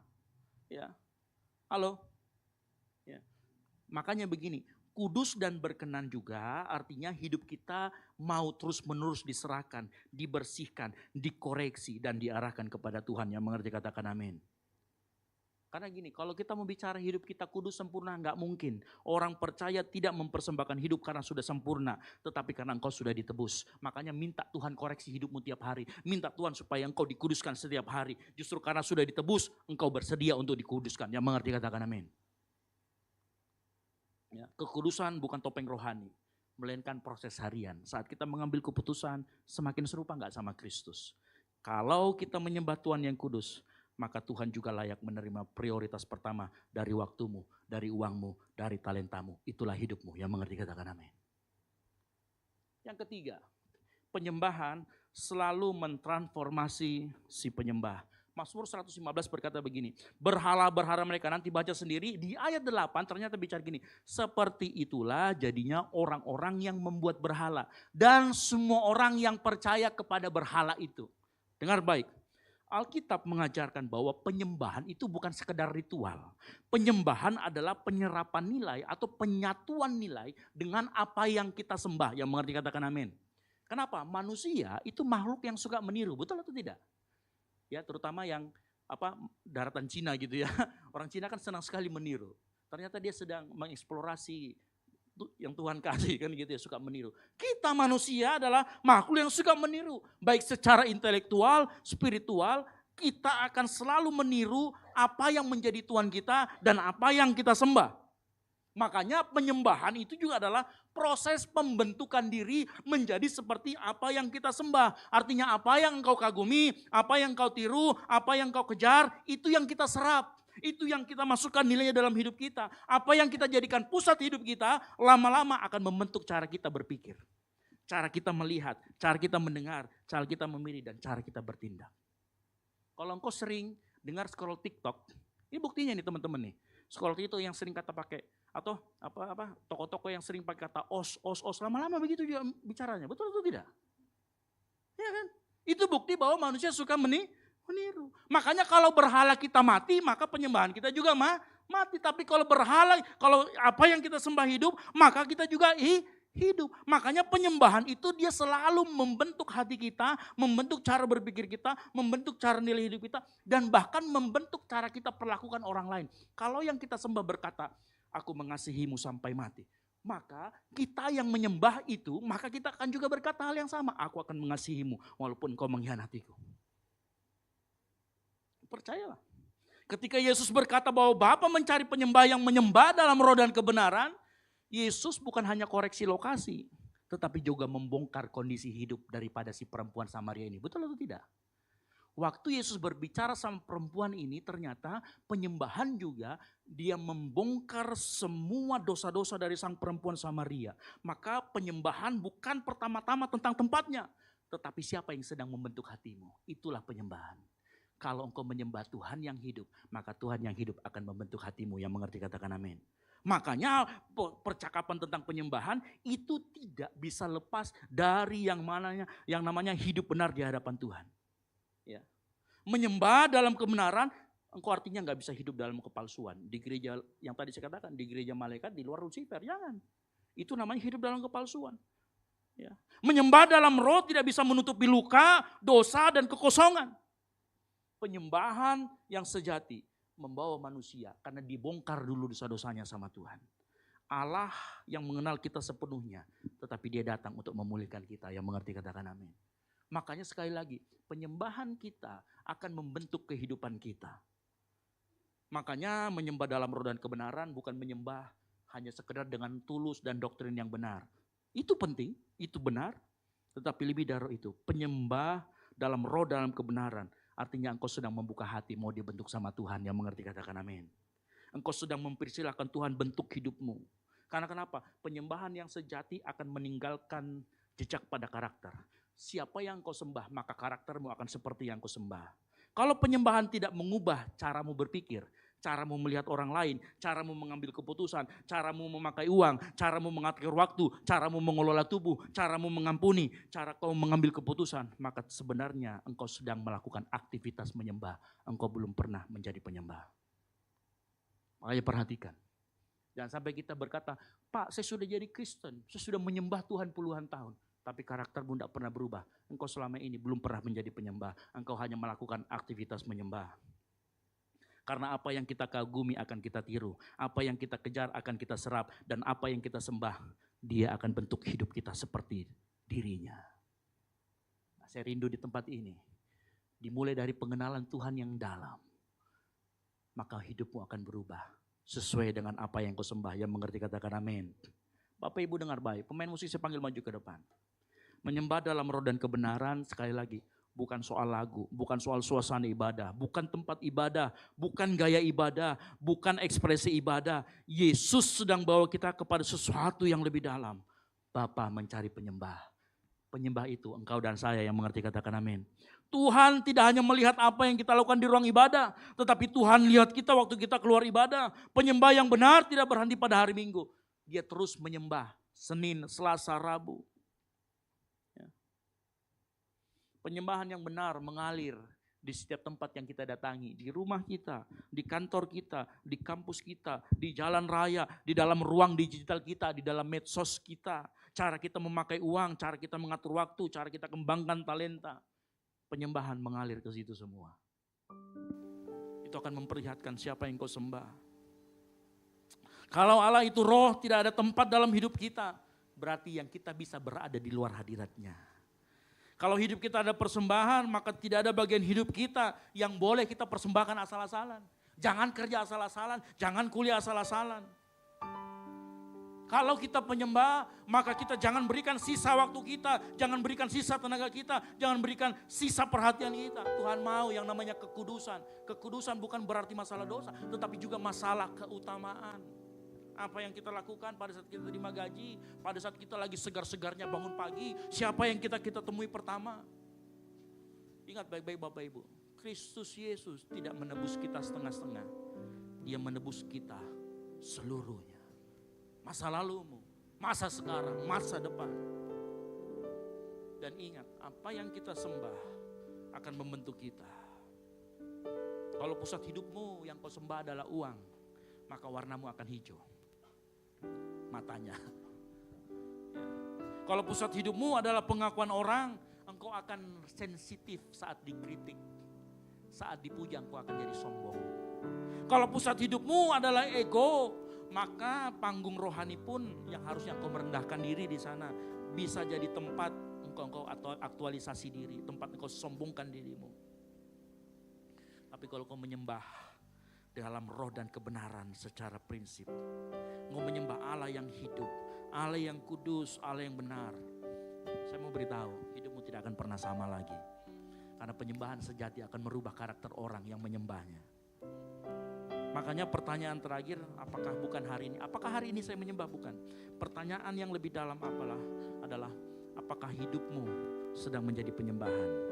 Karena penyembah benar bukan hanya orang yang tahu cara menyembah, tetapi dia semakin kenal Tuhan, makin menyerahkan diri kepada Tuhan, dan makin mau dibentuk serupa dengan Tuhan. Yang setuju katakan amin. Apa yang kita kagumi akan kita tiru, apa yang kita kejar akan kita serap, apa yang kita sembah akan membentuk hidupmu. Dan saya rindu dan saya berdoa di tempat ini, kita semua menyembah Tuhan yang benar, dan Tuhan yang benar akan membentuk hidup kita menjadi penyembah-penyembah yang benar. Yang setuju katakan amin. Kasih tepuk tangan kemuliaan bagi nama Tuhan. Haleluya. Mari kita bangkit berdiri. Pujian dan syukurku ku bawa padamu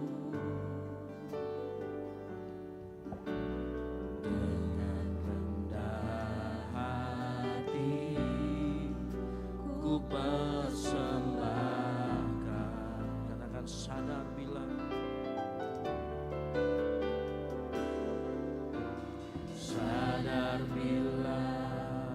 ku ada. Amin. Hanya karena anugerah, bukan karena kekuatanku. Sama-sama katakan, ku tahu hidup. Tahu hidupku adalah penyembahan. Amin. Kau ciptakanku dalam kemuliaan-Mu. Katakan, ku tahu hidupku. Tahu hidupku berharga di mata-Mu, segenap hidupku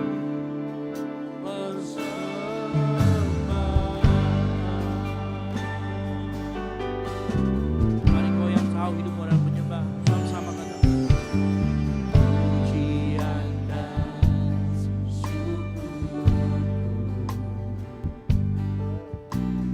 ku bawa padamu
sudah tiba saatnya, akan datang masanya dan tiba saatnya.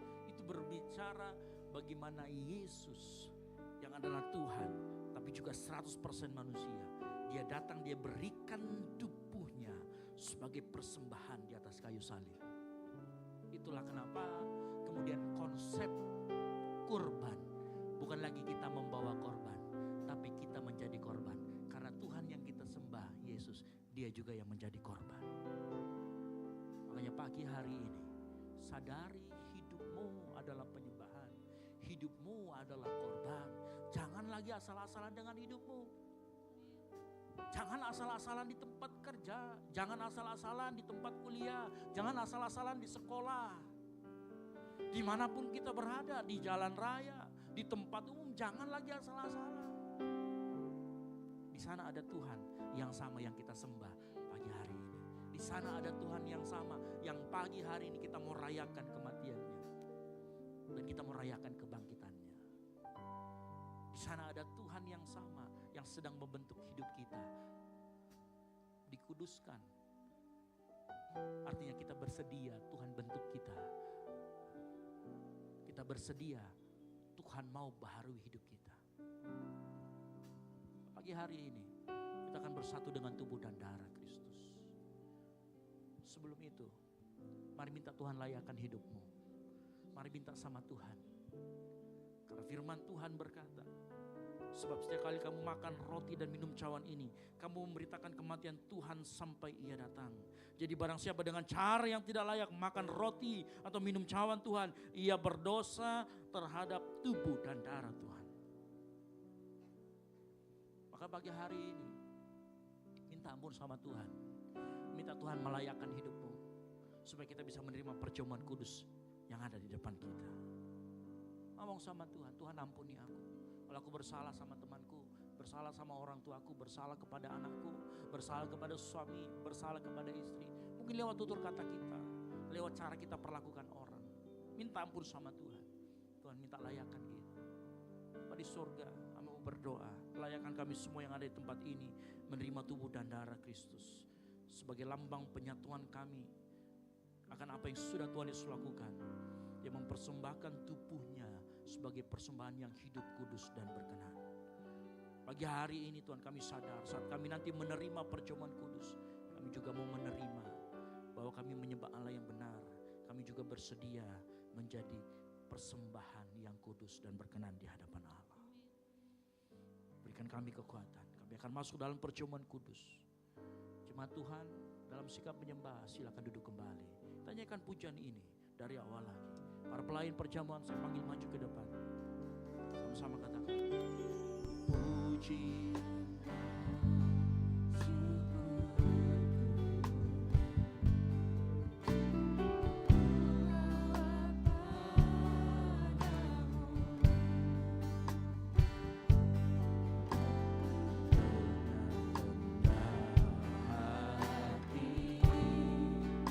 Ku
sebagai persembahan yang hidup.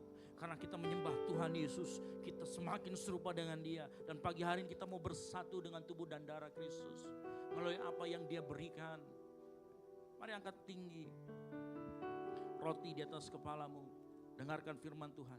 Sebab apa yang telah kuteruskan kepadamu telah aku terima dari Tuhan, yaitu bahwa Tuhan Yesus pada malam waktu Ia diserahkan, Ia mengambil roti. Sesudah itu Ia mengucap syukur atasnya, Ia memecah-mecahkannya dan berkata, inilah tubuhku yang diserahkan bagi kamu, perbuatlah ini menjadi peringatan akan aku. Percayakah kita, roti yang ada di tangan kanan kita yang kita angkat tinggi ini adalah bukti persekutuan kita dengan Kristus dan bukti bahwa Ia hadir di tengah-tengah kita. Mari kita makan bersama-sama di dalam nama Tuhan Yesus Kristus.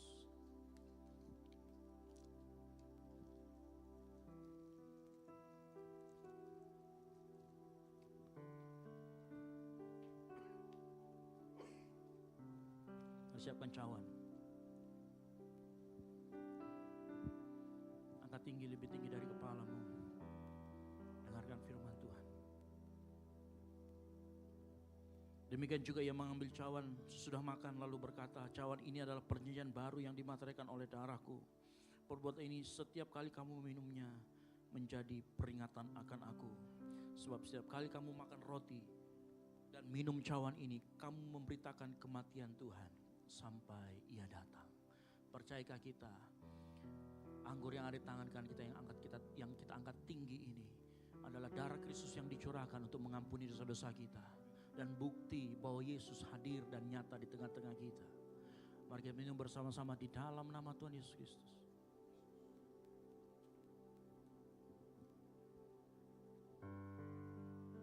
Mari angkat suaramu, berterima kasih sama Tuhan.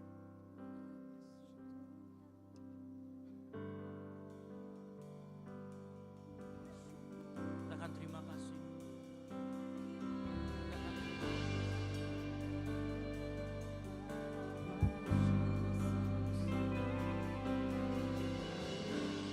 Sama-sama katakan terima kasih. Mengucap syukur sama terima kasih Yesusku.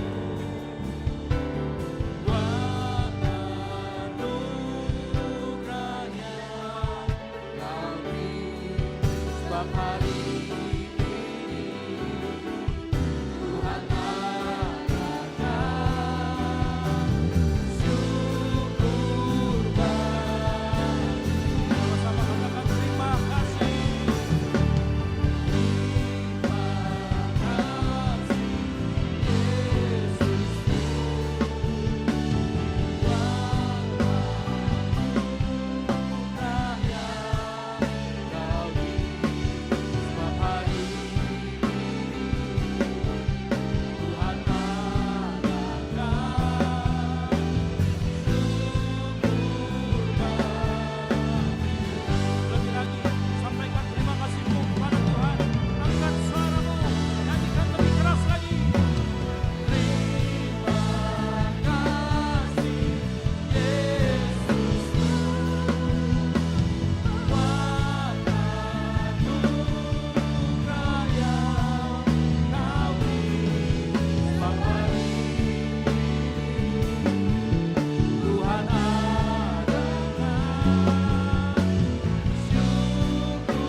Bapak, kami tahu saat ini hidup kami adalah penyembahan.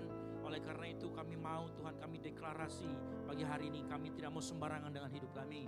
Kami ya tahu dan yakin dan percaya di saat Engkau menebus kami, di saat itulah Engkau mau membentuk kehidupan kami semakin serupa dengan Kristus.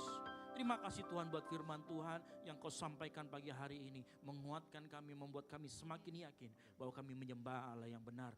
Jadikan kami semua di ruangan ini menjadi penyembah-penyembah yang benar. Di dalam nama Tuhan Yesus Kristus yang mengucap syukur dan diberkati firman Tuhan. Sama-sama katakan amin. Baik, silakan duduk Bapak Saudara sekalian.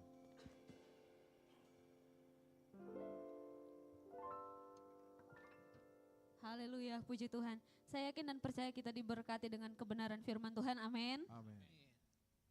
Tiba saatnya kita akan memberikan persembahan kita. Amplop yang pertama untuk operasional pastori dan amplop yang kedua untuk kas gereja. Dan amplop ada di depan kursi Bapak Ibu Saudara sekalian. Tidak perlu untuk dibawa ke depan, nanti para pelayan asar akan membawa amplop sesuai dengan persembahan kita.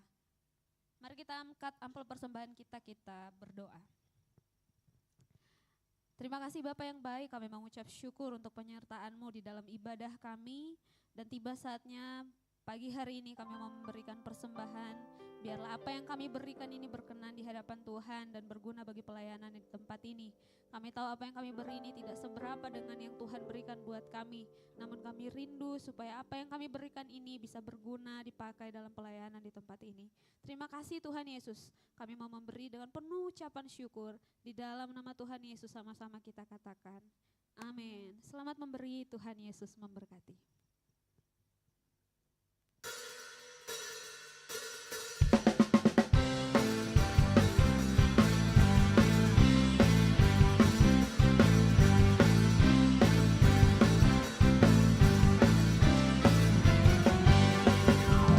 Ada gerakan doa lain di sini. Ada gerakan doa lain di sini.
saatnya kita akan mendengarkan informasi mengenai kegiatan gereja kita selama sepekan.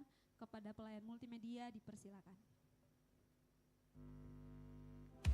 Shalom jemaat yang dikasihi Tuhan, berikut beberapa informasi kegiatan GBI Oikumene selama 1 minggu ke depan. Bagi Bapak Ibu Jemaat Tuhan, mari bersekutu dan beribadah bersama pada ibadah musbah keluarga yang akan diadakan minggu ini. Berikut informasinya. Untuk teman-teman yang bergabung dalam Ground Sudiang, Unhas, dan BTP, jangan lupa hadir pada Fusion Ground yang akan diadakan di gereja. Mari semakin mempererat hubungan kasih dan persaudaraan di dalam Tuhan. Doa pelayan dan puasa akan diadakan pada hari Sabtu pukul 6 sore bertempat di gereja. Gladi bersih untuk ibadah raya pertama akan diadakan pada hari Sabtu pukul 7 malam, ibadah raya 2 pada hari Minggu pukul 2:30. Di GBI Oikumene mengucapkan selamat datang buat jemaat Tuhan, Bapak Ibu Saudara sekalian yang baru pertama kali hadir di tempat ini. Kami sangat menyambut dengan penuh sukacita kehadiran Bapak Ibu Saudara sekalian. Untuk itu di sebelah kiri dan kanan ada pelayan asar, mereka membawa form selamat datang. Jadi apabila jemaat Tuhan baru pertama kali hadir, silakan mengambil formnya, silakan kemudian diisi. Nanti setelah keluar dari pintu gereja bisa ditukarkan dengan souvenir yang telah disediakan oleh gereja. Dan Bapak Ibu di tangan para asar mereka juga membawa form untuk pokok doa. Jadi Bapak Ibu yang rindu untuk didoakan secara khusus mungkin, atau ada pergumulan atau kerinduan yang ingin ditopang di dalam doa, bisa mengambil form pokok doanya, bisa diisi kemudian bisa dikembalikan kepada pelayan asar. Nanti akan didoakan di setiap hari Selasa dan hari Jumat di Menara Pondok Daud di tempat ini jam 3 sore. Nah, untuk kegiatan gereja kita di hari Selasa ada fusion, di hari Jumat ada Fusion Ground. Ini adalah ibadah gabungan dari setiap komsel-komsel yang ada di setiap wilayah. Jadi hari Jumat ada Fusion Ground, sedangkan hari Selasa ada ibadah ucapan syukur, ibadah mesbah keluarga di rumah keluarga Ibu Berta Tandigala. Jadi informasi mengenai kegiatan gereja kita akan disampaikan di media sosial kita dan juga di dalam grup GBI Oikumene. Oleh sebab itu, Bapak Ibu Jemaat Tuhan yang tidak ingin ketinggalan informasi bisa follow akun Instagram GBI Oikumene dan juga bisa juga untuk meminta bergabung di dalam grup WhatsApp gereja supaya kita tidak ketinggalan mengenai kegiatan gereja kita, info kegiatan gereja kita.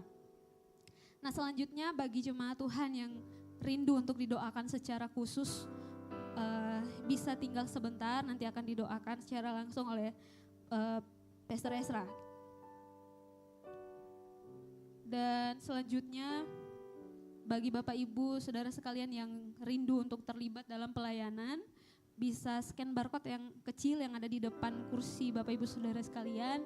Kemudian bisa nanti barcode itu akan mengarahkan kita pada bidang-bidang pelayanan yang kira-kira cocok dengan apa yang kita miliki, apa yang Tuhan percayakan dalam hidup kita. Kalau mungkin kita sudah kita pikir-pikir apa kira-kira yang cocok dengan pelayanan di tempat ini. Nah, kita punya bidang pelayanan itu ada asar, orang yang menyambut jemaat yang baru yang datang ke gereja, ada juga cooking ministry di bawah, ada juga make up ministry, ada parking ministry, ada tim PAW gitu ya, ada pemain musik dan WL singers juga bisa, multimedia juga.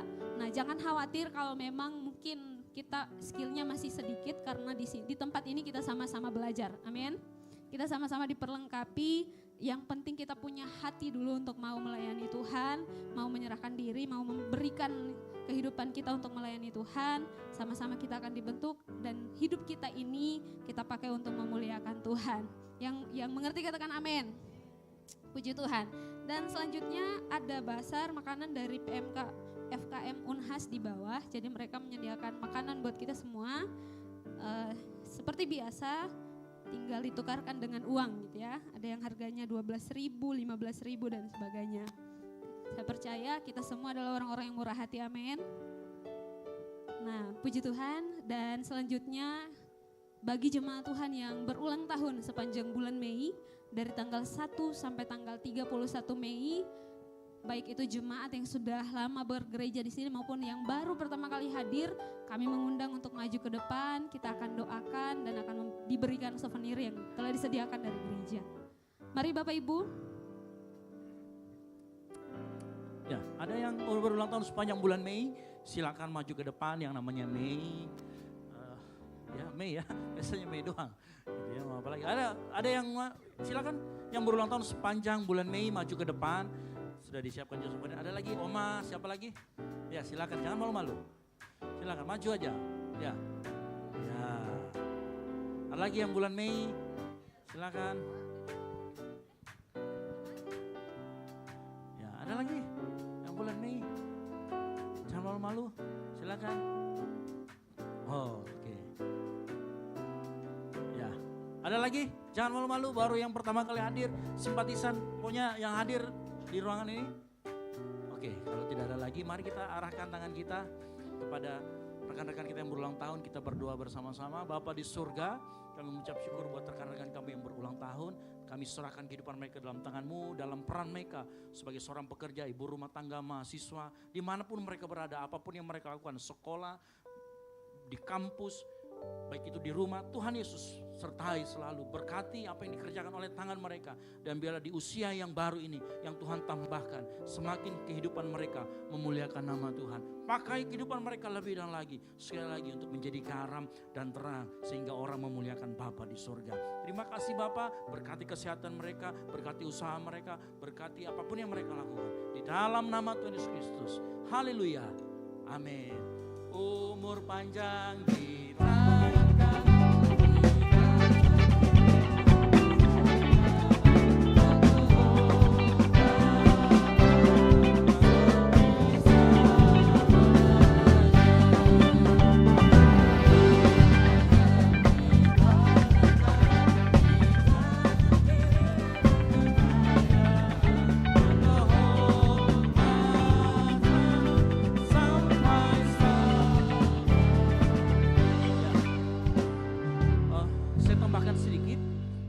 Kita sudah melakukan survei dan kita sudah dapatkan hasil surveinya.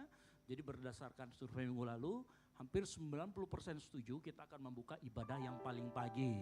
Haleluya. Boleh kasih tepuk tangan dulu buat kemuliaan nama Tuhan. Jadi saya tahu ruangan ini kita terbatas, ruangan ini sangat terbatas. Jadi ke depan kita akan merubah ibadah raya kita. Jadi ibadah raya pertama ini akan dimulai tanggal 17 Mei, catat baik-baik. Tanggalnya 17 Mei, minggu depan itu masih seperti biasa. Nah 17 Mei ibadah raya pertama itu pukul 7.30. Ibadah raya kedua itu pukul 10. Lalu ibadah raya ketiga seperti biasa 16.30 dan ibadah raya keempat itu pukul 7 malam. Yang mengerti katakan amin. Jadi berdasarkan hasil survei kemarin ternyata ada yang banyak setuju bahwa kita buka ibadah yang paling pagi. Sehingga nanti ruangan ini bisa agak sedikit lega dan kemudian mungkin juga ada yang perpindahan, ada yang pindah dari ibadah raya. Mungkin karena kan selama ini sore karena mungkin jam 9 terlalu pagi. Oh kalau jam 10 bisa memfasilitasi. Jadi kita akan mulai di tanggal 17. Bukan minggu depan ya. Jadi jangan minggu depan soal pagi-pagi datang teman-teman masih membereskan ruangan dan lain sebagainya. Jadi kita akan mulai ibadah pagi mulai tanggal 17 Mei. Dan saya harap begini, kita semua mulai bisa melihat jam-jam yang dimana kita bisa. Karena kadang-kadang ada orang yang suka kalau pagi-pagi itu habis pulang gereja pergi langsung di pasar. Nah bisa cari yang paling pagi gitu ya. Kita mau bikin yang paling subuh cuman pelan-pelan nanti kita subuh kalau gitu ya. Nah, itu. Jadi Bapak Ibu Saudara sekalian, saya sekali lagi saya beritahu kita akan buka ibadah. Jadi per minggu ketiga tanggal 17 kita ada 4 kali ibadah di sini, jam 7, jam 10, jam 16.30 dan jam 19. Jadi ini semua hasil survei kita kemarin minggu lalu gitu ya. Dan teman-teman para pelayan Tuhan juga sudah mempersiapkan diri dan kita juga sebagai pastoral kita akan siapkan yang terbaik buat jemaat Tuhan semua sehingga jemaat Tuhan datang ke tempat ini bisa beribadah dengan baik. Yang mengerti katakan amin. Baik, sekali lagi kasih kemuliaan buat nama Tuhan. Haleluya. Puji Tuhan, kita akan mengakhiri ibadah kita pada siang hari ini. Sebelum saya undang semua kita bangkit berdiri.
Terima kasih buat lawatan-Mu bagi kami umat-Mu yang datang pada pagi hari ini. Terima kasih buat pujian dan penyembahan yang kami naikkan kepadamu. Kiranya ini berkenan dan layak bagimu Bapa. Bagaikan dupa yang naik harum menyenangkan hatimu pada pagi hari ini. Terima kasih Bapa di sorga. Terpujilah Engkau. Bapa, kami mengucap syukur buat firman-Mu yang datang pada pagi hari ini. Menguatkan kami, mengingatkan kami untuk kami lebih lagi mengerti akan kebenaran firman-Mu. Dan biarlah kiranya Tuhan kami semakin mampu dan kuat untuk mengikuti apa yang mau yang Kau kerjakan atas hidup kami lewat firman-Mu Bapa di sorga. Terima kasih Bapa. Biar kiranya hamba-Mu yang Engkau sudah percayakan pada pagi hari menyampaikan kebenaran firman-Mu, Pastor Esra, Engkau pakai dia lebih dahsyat lagi Tuhan. Kiranya firman-Mu yang tersampaikan lewat bibir hamba-Mu datang sebagai firman yang hidup atas setiap kami yang datang pada pagi hari ini. Dan kiranya firman-Mu itu menjadi suluh dan terang bagi jalan-jalan kami. Untuk kami pakai senantiasa berjalan bersama-Mu Bapa. Terima kasih Bapa di dalam surga. Berkati hamba-Mu, berkati pekerjaan tangannya, berkati keluarganya, istrinya dan anaknya. Dimanapun dia berdiri menyampaikan kebenaran firman-Mu. Firman-Mu tersampaikan Bapa di sorga. Terpujilah Engkau. Demikian juga orang tua kami, Bu Gembala. Kami terus berdoa, bersepakat umat-Mu. Kiranya orang tua kami, Bu Gembala, semakin Engkau berkati. Pelihara sempurna. Bahkan biarlah kiranya kuat baru, sehat baru terus menjadi bagiannya. Semangat hidup menjalani kehidupan di masa tuanya Tuhan. Terima kasih Bapa. Perjalanan kehidupan kami seluruh umat-Mu pada pagi hari ini. Di sepanjang minggu yang akan kami hadapi, Bapa, kami serahkan ke dalam tangan-Mu yang kuat. Bapa, biarlah kiranya Engkau senantiasa menuntun perjalanan kehidupan kami. Kiranya Engkau Tuhan yang menopang perjalanan kehidupan kami. Bapa, setiap pribadi, keluarga lepas keluarga Bapa di sorga. Kami berdoa bersepakat di dalam nama Tuhan Yesus Kristus. Kiranya kami tertolong, terpelihara sempurna. Dan biarlah kiranya setiap pekerjaan tangan kami, apapun usaha pekerjaan tangan kami, Bapa, kami berdoa di dalam nama Tuhan Yesus. Tuhan memberkati. Berdoa buat anak-anak kami, baik yang bersekolah maupun yang kuliah, yang mencari pekerjaan. Bapa, juga kami serahkan ke dalam tangan-Mu. Kiranya Engkau Tuhan yang memelihara, memberkati anak-anak kami. Sehingga mereka bertumbuh di dalam takut akan Tuhan. Bahkan semakin melihat keberhasilan lepas keberhasilan. Terima kasih Bapa di dalam surga. Kami juga berdoa setiap pergumulan kami. Bapa, kami tidak tahu, tapi kami tahu Engkau lebih mengenal kami. Tidak ada yang tersembunyi bagimu Tuhan. Engkau tahu kerinduan kami, Engkau tahu masalah kami, Engkau tahu kebutuhan kami Bapa. Dan oleh sebab itu kami berdoa kepadamu. Kiranya setiap pergumulan kami Tuhanlah yang menjadi jawabannya.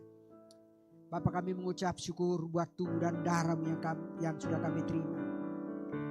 Kami percaya bahwa tubuh-Mu adalah benar-benar makanan. Darah-Mu adalah benar-benar minuman yang akan senantiasa menguatkan kami. Memulihkan seluruh keadaan kami. Memulihkan seluruh persoalan pergumulan kami. Bahkan rumah tangga kami. Kehidupan kami di masa-masa yang akan kami lalui. Kuasa-Mu melimpah-limpah lewat tubuh dan darah-Mu pada pagi hari ini. Terima kasih Bapa di sorga. Kami juga berdoa buat ibadah kami sebentar. Ibadah kedua dan yang ketiga kami serahkan ke dalam tangan-Mu Bapa. Kiranya Engkau Tuhan menyertai seluruh umat-Mu untuk datang mencari wajah-Mu di tempat ini. Dan biarlah kiranya mereka bersorak-sorak, beria-ria di dalam Tuhan. Mencari wajah Tuhan di tempat ini. Berkati anak-anak-Mu yang mempersiapkan diri melayani Engkau. Bahkan hamba-Mu yang Kau sudah persiapkan juga Engkau berkati Bapa. Sehingga firman-Mu sebentar di ibadah kedua dan yang ketiga tersampaikan Bapa di surga. Terpujilah Engkau. Kami juga berdoa Bapa buat bangsa dan negara kami. Kiranya bangsa ini bangsa yang diberkati Tuhan. Biarlah kiranya bangsa ini terpelihara. Banyak jiwa dimenangkan di negeri ini. Bahkan bangsa ini mengenal Yesus sebagai Tuhan dan Juru Selamat satu-satunya. Berkati pemerintah kami dari pusat sampai ke pelosok tanah air. Kiranya mereka memerintah di dalam takut akan Tuhan. Terima kasih Bapa di sorga. Bapa, kami juga berdoa. Sebentar kami akan bercerai-berai di tempat ini. Kembali ke rumah kami masing-masing. Sertai kami dalam perjalanan kami pulang. Sehingga kami boleh tiba dengan selamat, tak kurang satu pun di rumah kami. Bahkan kehidupan kami, Tuhan sendiri yang menjaga dan memeliharanya. Terima kasih Bapa di sorga. Inilah doa dan syukur kami kepadamu. Ampuni segala dosa pelanggaran kami. Ampuni ketidakkudusan kami yang datang kepadamu. Dan biarlah kiranya hidup kami semakin berkenan dan layak bagimu. Di dalam nama Tuhan Yesus Kristus kami sudah berdoa dan mengucap syukur. Kami berdoa seperti yang diajarkan Tuhan Yesus kepada kami. Bapa kami yang di sorga, dikuduskanlah namamu, datanglah kerajaanmu, jadilah kehendakmu di bumi seperti di sorga.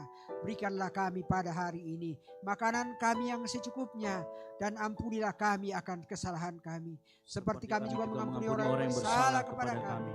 Dan janganlah membawa kami ke dalam pencobaan, tetapi lepaskanlah kami daripada yang jahat. Karena Engkaulah yang punya kerajaan dan kuasa dan kemuliaan sampai selama-lamanya. Mari kita angkat kedua tangan kita, terima berkat dari Tuhan dan dengarkan firman Tuhan. Kuatkan dan teguhkan hatimu dengan sungguh-sungguh. Bertindaklah hati-hati sesuai dengan seluruh hukum firman Allah yang telah disampaikan kepadamu. Jangan menyimpang ke kanan atau ke kiri supaya engkau beruntung kemanapun engkau pergi. Renungkan itu siang dan malam supaya engkau bertindak hati-hati sesuai dengan segala yang tertulis di dalamnya. Dengan demikian perjalananmu akan berhasil dan engkau akan beruntung. Oleh karena itu pulanglah. Jadilah garam dan terang sehingga Injil diberitakan melalui hidupmu. Dan jadilah penyembah-penyembah Allah. Dan biarlah anugerah dari Allah Bapa, keselamatan di dalam Kristus Yesus, dan penyertaan yang manis oleh Roh Kudus menyertai kita semua mulai dari saat ini sampai dengan Maranatha. Tuhan Yesus datang kembali menjemput kita semua di awan-awan permai. Karena bagi Dialah segala kemuliaan sampai selama-lamanya. Yang diberkati Tuhan, sama-sama katakan amin. Selamat hari Minggu, terus memberkati, dan silakan mengambil saat teduh sejenak.